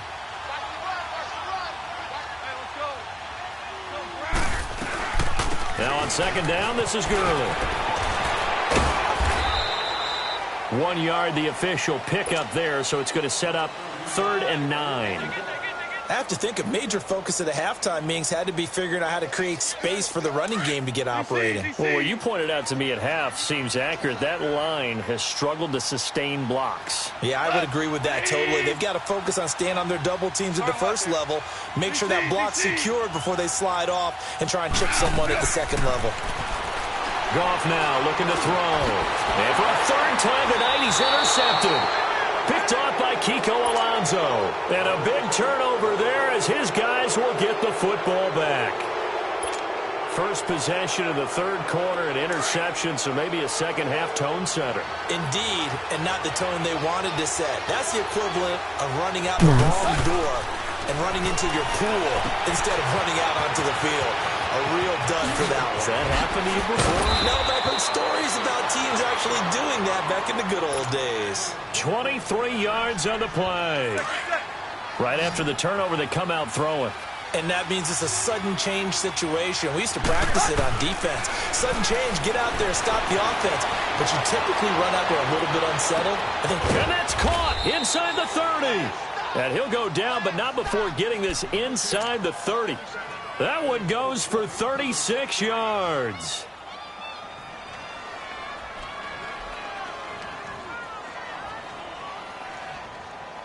So from Rams territory now, it's 1st and 10 at the 26-yard line. From the gun, here's Tannehill. Escape, and he can't find anywhere to go with it, and he goes down. Well, many times when you talk about mobile quarterbacks, you get the sense that they feel like they can get out of any bad situation. They keep moving around and trying to emulate guys like the Scrambler or the Dodger. Instead, they keep losing yardage and digging themselves a hole that they can't get out of. A 2nd down pass play there, but it's incomplete. Appeared to me he was just trying to find an open receiver and got forced out to his right. Had to come off of a guy downfield, try to hit his back.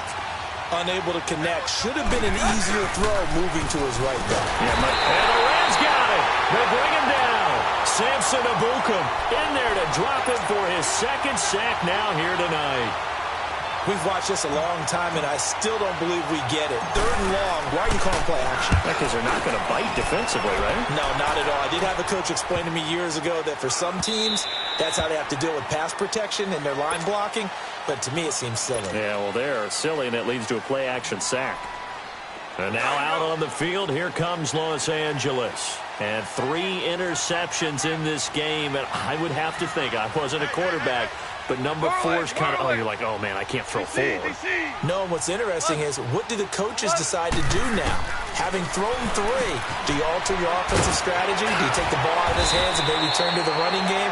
Or do you have that supreme confidence that he's going to turn things around? We'll see what they do. 7 yards, the pickup on the pitch and catch. Operating from the 27 now. Here's 2nd and 3.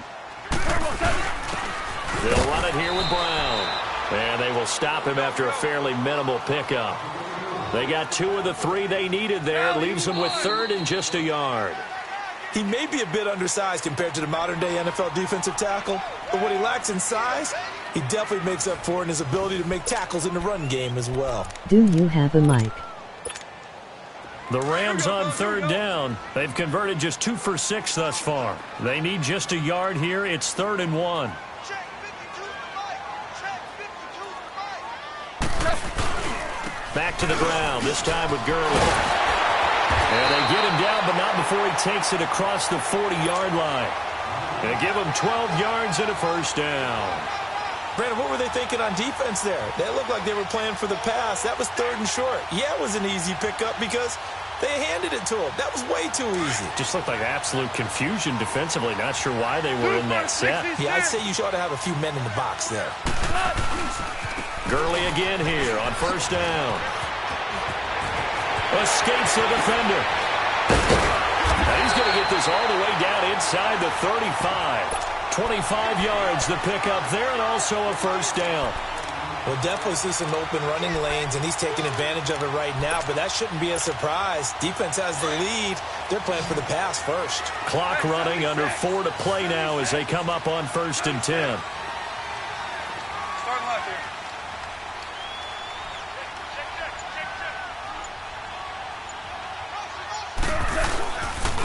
Now they'll pitch it back to Gurley.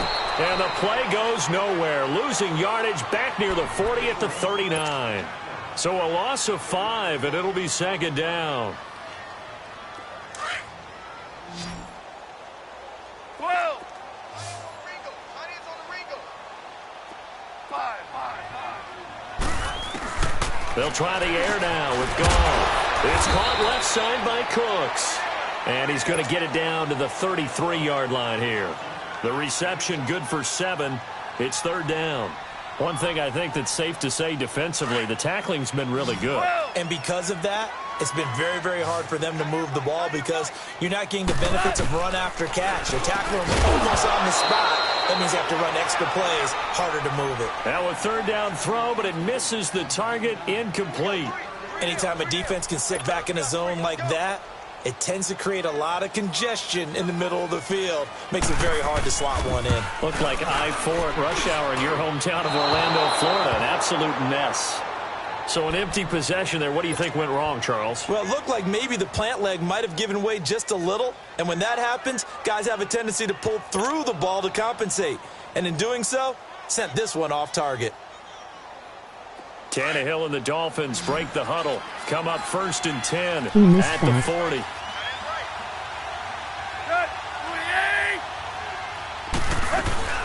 They'll fake the handoff. Now Tannehill. And the tip there altered the ball flight, and it falls incomplete. It'll be 2nd down. Now those two have hooked up for a touchdown once already in this game, that time unable to find the completion. Yeah, it just appeared they wanted to get him out into open space and try and get him the football. As you mentioned, unable to connect. To throw is Tannehill, eluding the pressure right. And some space here. And he'll go out near midfield at the 49. And give him 10 that time as he was able to get away from the pressure and get a nice gain. I like his thought process and his ability to move and get downfield. But what I didn't like was the final decision, to go out of bounds. They want to keep the clock moving. Instead, they give the defense an extra timeout. Back to throw, Tannehill. Flushed out right. He's got a first down and then some inside the 40. And finally brought down at the 31-yard line. And now, defensively, they're going to burn their first timeout. Remember, they get an extra time built in coming up here shortly at the 2-minute warning. And not totally home free yet, but it's looking good as they come up 1st and 10. They go play action here on 1st down. He goes underneath the Drake. And they'll be inside the 25 now at the 24. And now a timeout taken here defensively with 2:07 remaining. So they'll also have the stop coming up at the 2-minute warning. Able to get 7 on that first down pass play. 2nd and 3. Deep.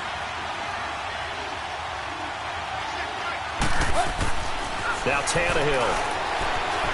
Flush to his right. And he can't find a receiver, and And he's brought down. Matt Longacre in there to take him down and to take us to the 2-minute warning. Time for a break. We're back to see what happens after this. One of the bigger plays in the game thus far, and the crowd getting into it as we come up on a big 3rd down.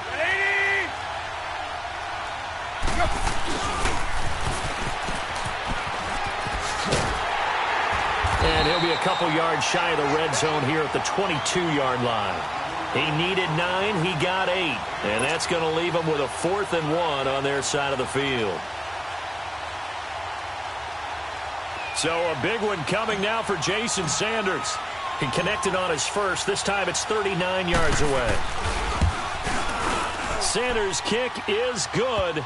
And the lead stretches to 6 here. It's 13-7. So they get the 3, but you wonder now, is that going to be enough? Excellent question, because when I look at the smiles on that side of the field, they're a little tight, aren't they? If they had scored a touchdown there, those would be big half-moon grins right now because they'd feel a whole lot better about their position. And a touchdown in the other direction, all of a sudden they're down. And now out on the field, here comes Los Angeles. Last time out, they had that long 50-plus yard field goal that they missed. And I'm sure on their sideline, they're thinking to themselves, okay, do we still want to try one if we're in that position again? And I would dare say that the answer would be yes. They're going to have a lot of confidence in their kicker. But just to be on the safe side, I'm sure they told their offensive guys, can we get a little bit closer this time? Closer. Yeah, you know, I'd rather get in the end zone first and foremost. But if all else fails, less of a field goal attempt for him. Line of scrimmage, the 31 as they line up, 2nd and 10. Back to throw. Throw complete right side to Cooks. And they get him down, but not before he takes it across the 40-yard line.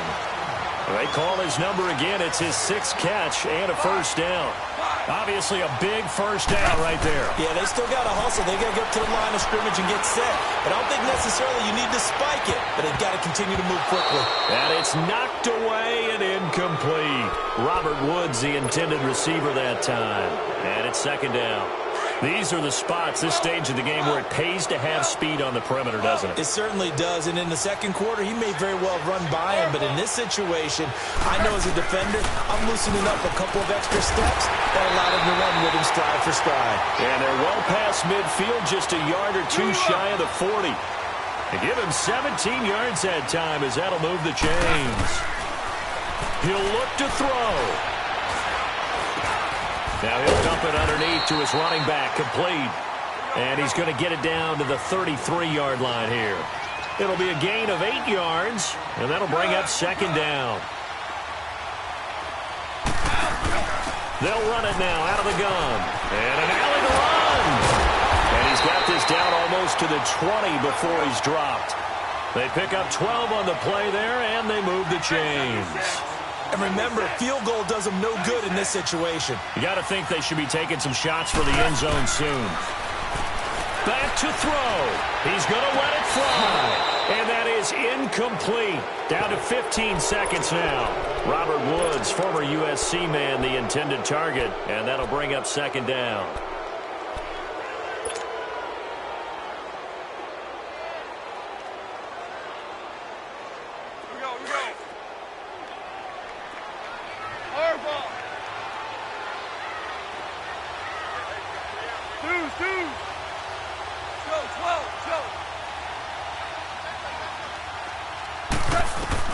He's back to throw. And it's intercepted at the goal line. Picked off by Rashad Jones. And he'll go down inside the 15 at his own 13-yard line. And that one, oh, it's going to hurt big time. You're in the 2-minute drill trying to get your guys down the field, and it's looking like they're going to come up just short. GG. As this is definitely not his best throw. And it'll wind up being intercepted.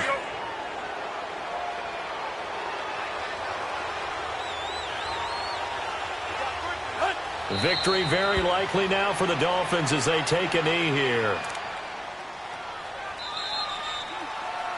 A road win in the National Football League. Charles, you never take that for granted no matter who you're playing, no matter where you're playing. You take it and you run with it. And you know you primed the pump all week in your own home facility. No one thinks we can do this. Only people who believe are right here in this room. And then you go on the road, band together, and get it done.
And, Coach, we come at you from the shores of Lake Erie. EA Sports has the coverage of the NFL from First Energy Stadium here in Cleveland, Ohio.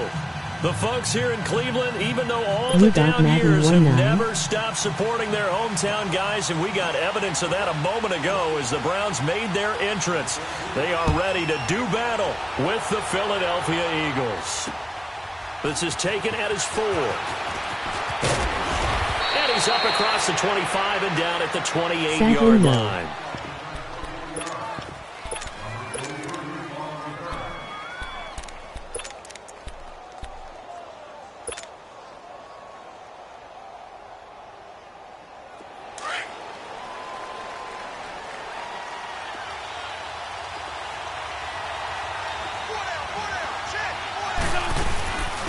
Now it's the Boise State alum, Jay Ajayi. And this defense feeling the encouragement. They stop him at the line of scrimmage on the first play of the afternoon. I know that speed is the hallmark of today's NFL game, but the key to good rushing defense is still having your linebackers set the edge. The stop for no gain brings up 2nd and 10 from the 20. Wentz to throw on 2nd down. Complete left side, the tight end Rodgers. They'll get 9 there as that sets him up better for 3rd down. When you execute a drag or a crossing route really well and give them a chance to let it develop a little bit, you can gain some significant yardage hitting your tight end on that one.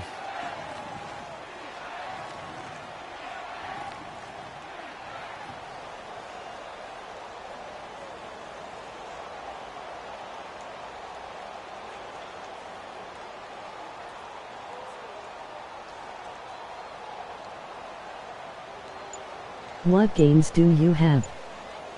Just play number 3 here on the opening drive, and it's an early 3rd and 1. Now whistles come in. We're going to get a timeout here by the offense. They'll have 2 remaining as we step aside here in this first quarter.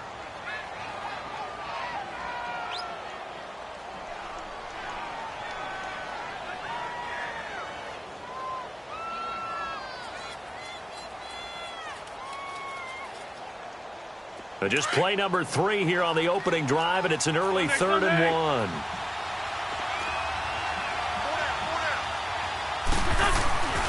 1. Here's Wentz to throw. And he connects with Ertz. And he's got the first down yardage before he's brought down at the 42. An Eagle first down, Wentz to Ertz. That throw's not going to get them a whole lot, but that really didn't matter, did it? They got what they needed on that throw. Picked up the first down, and I'm going cliche here. Game of inches, partner. Absolutely. You talked to me a lot about opening drives, how key those are to set the tone. You kept the drive alive. Third down conversion, here's good. And he'll take this one up close to about the 45. 2 yards on the carry there. It'll be second down. Well, that didn't appear to be a run blitz. He just darted in once he saw the run develop. That appeared to be a case of see ball, get ball.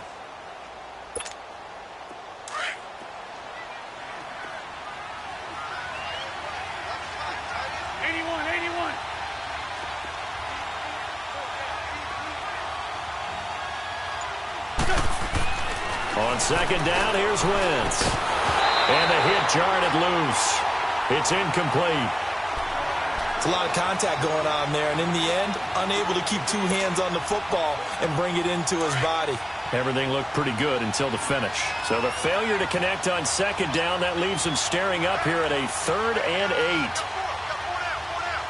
I have both 3, Fortnite, Top 5, Overwatch, Madden 1-8, Friday the Drops it off to Wednesday. Ajayi. And he'll be brought down just shy of midfield at the 49-yard line. A gain of 4 on the play, and it'll be 4th down. And they're getting him involved early. You feel like they saw something on tape, or they just have a sense with him because he's had a good week of practice or something in that area, but they want him involved, just as you said. They want him to touch it either in the running game or the passing game, but they must like the matchups they're getting. A couple of first downs on the drive already, as they'll go from the 47 now on first down. Here's Ajayi. And able to push his way forward here for a good little gain. Give him 5 on the carry there, and it'll be second down. I call that play a success. A nice inside run sets up a very manageable second down. A very solid gain on that play.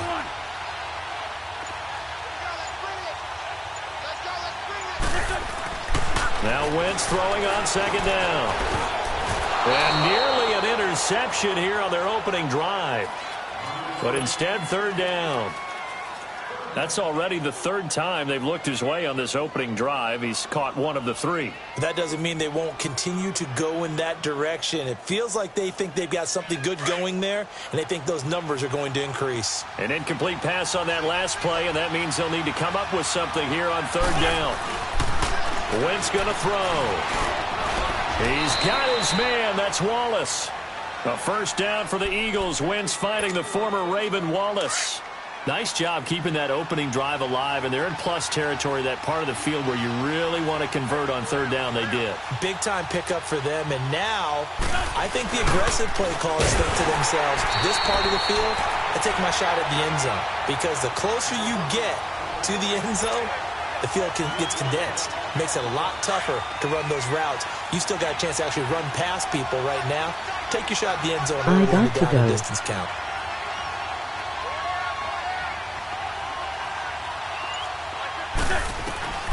Working from the gun, Wentz. And he'll be hit as he releases it, and that'll fall incomplete. I think he had to unload that one before he wanted to. He was right up in his grill. I think he was a dentist there without a license, don't you? Just not enough time for the play to develop. Just lucky it wasn't a fumble, really.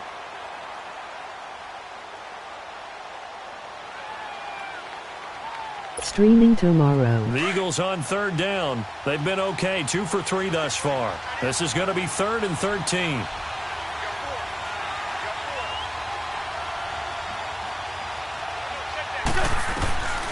From the gun, it's Wentz. A dump off to Sproles. And he's going to get it down to the 33-yard line here. 6 yards on the pickup, and that's going to make it 4th down. And we see another pitch and catch there to the running back. Remember, this position just continues to star. evolve. They become just as critical to the passing attack as a lot of receivers, tight ends, because their ability to make people miss in the open field can really generate big plays for an offense. They've already gone for it and made it once on this opening drive. They're going to try it again on 4th down.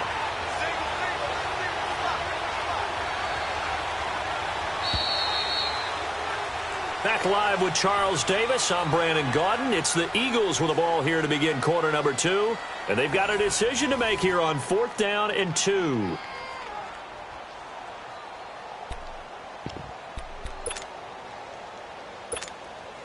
They converted once earlier in this drive, but they'll roll the dice here again on 4th down.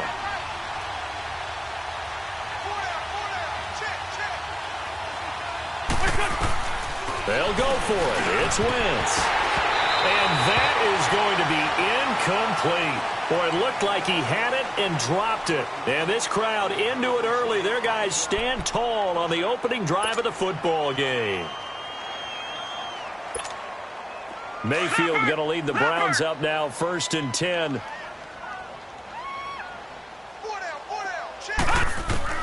A 1st down throw for Mayfield. Dumping it off for Johnson. And able to break one tackle, but then quickly brought down. But a nice little gain. It's a gain of 9 yards. And that'll make it 2nd and short. Okay.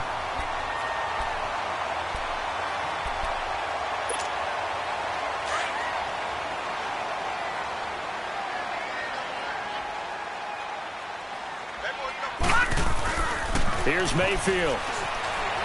Buying time to his left. He's got a man wide open. It's Landry. Jarvis Landry. And all the way in. Touchdown, Cleveland. Jarvis Landry, 63 yards. And the Browns are able to strike quickly for 6. Extra point right down the middle. And it's now a 7-0 game.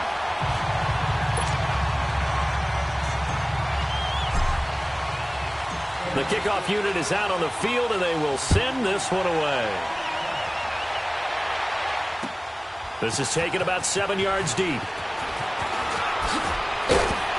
And the decision to bring it out will cost him about 5 yards as he'll get this only back to the 20. Eagles trotting back out there. You had their game last week against Carolina. What a disappointing loss for Philly to drop them to 3-4. What happened? They were up 17 points. Yeah, it's hard to believe, isn't it? And the problem for them, besides blowing the lead, which we'll get to in a second, they didn't score enough when they had the opportunity. They got 17 points, but they had an opportunity really for like 27, which would have really put them out there. But instead, they left Carolina an opening, and they took it. The Eagles are now only the 4th team in the Super Bowl era to lose a game. They led 17-0 or better in the 4th quarter at home. And what a tough one for them. Now, Carson Wentz had a great game throwing the ball. 30 of 37, 310 yards, 2 touchdowns, but ended up having a fumble on the last play of the game. And that ended it, and Carolina won the ball game. And the Super Bowl champs under 500. The Eagles on 3rd down. They've hit 2 for 4 thus far. This is 3rd and 10. On play action, it's Wentz. Ertz has it left side. That goes as a gain of 36 on 3rd down. There's so many things to watch for when you play defense. And reading your keys, you always hear about that, and having your eyes in the right place. Sometimes your eyes can fool you. How about that play action there? They sprang the big guy. Into double coverage, and it's intercepted. Picked off at the 22. And he will bring this across midfield to the 49-yard line. Well, that's a drive killer right there. Not a really confident throw either. This one was kind of up for grabs, and it's going to come down the hands of the wrong team.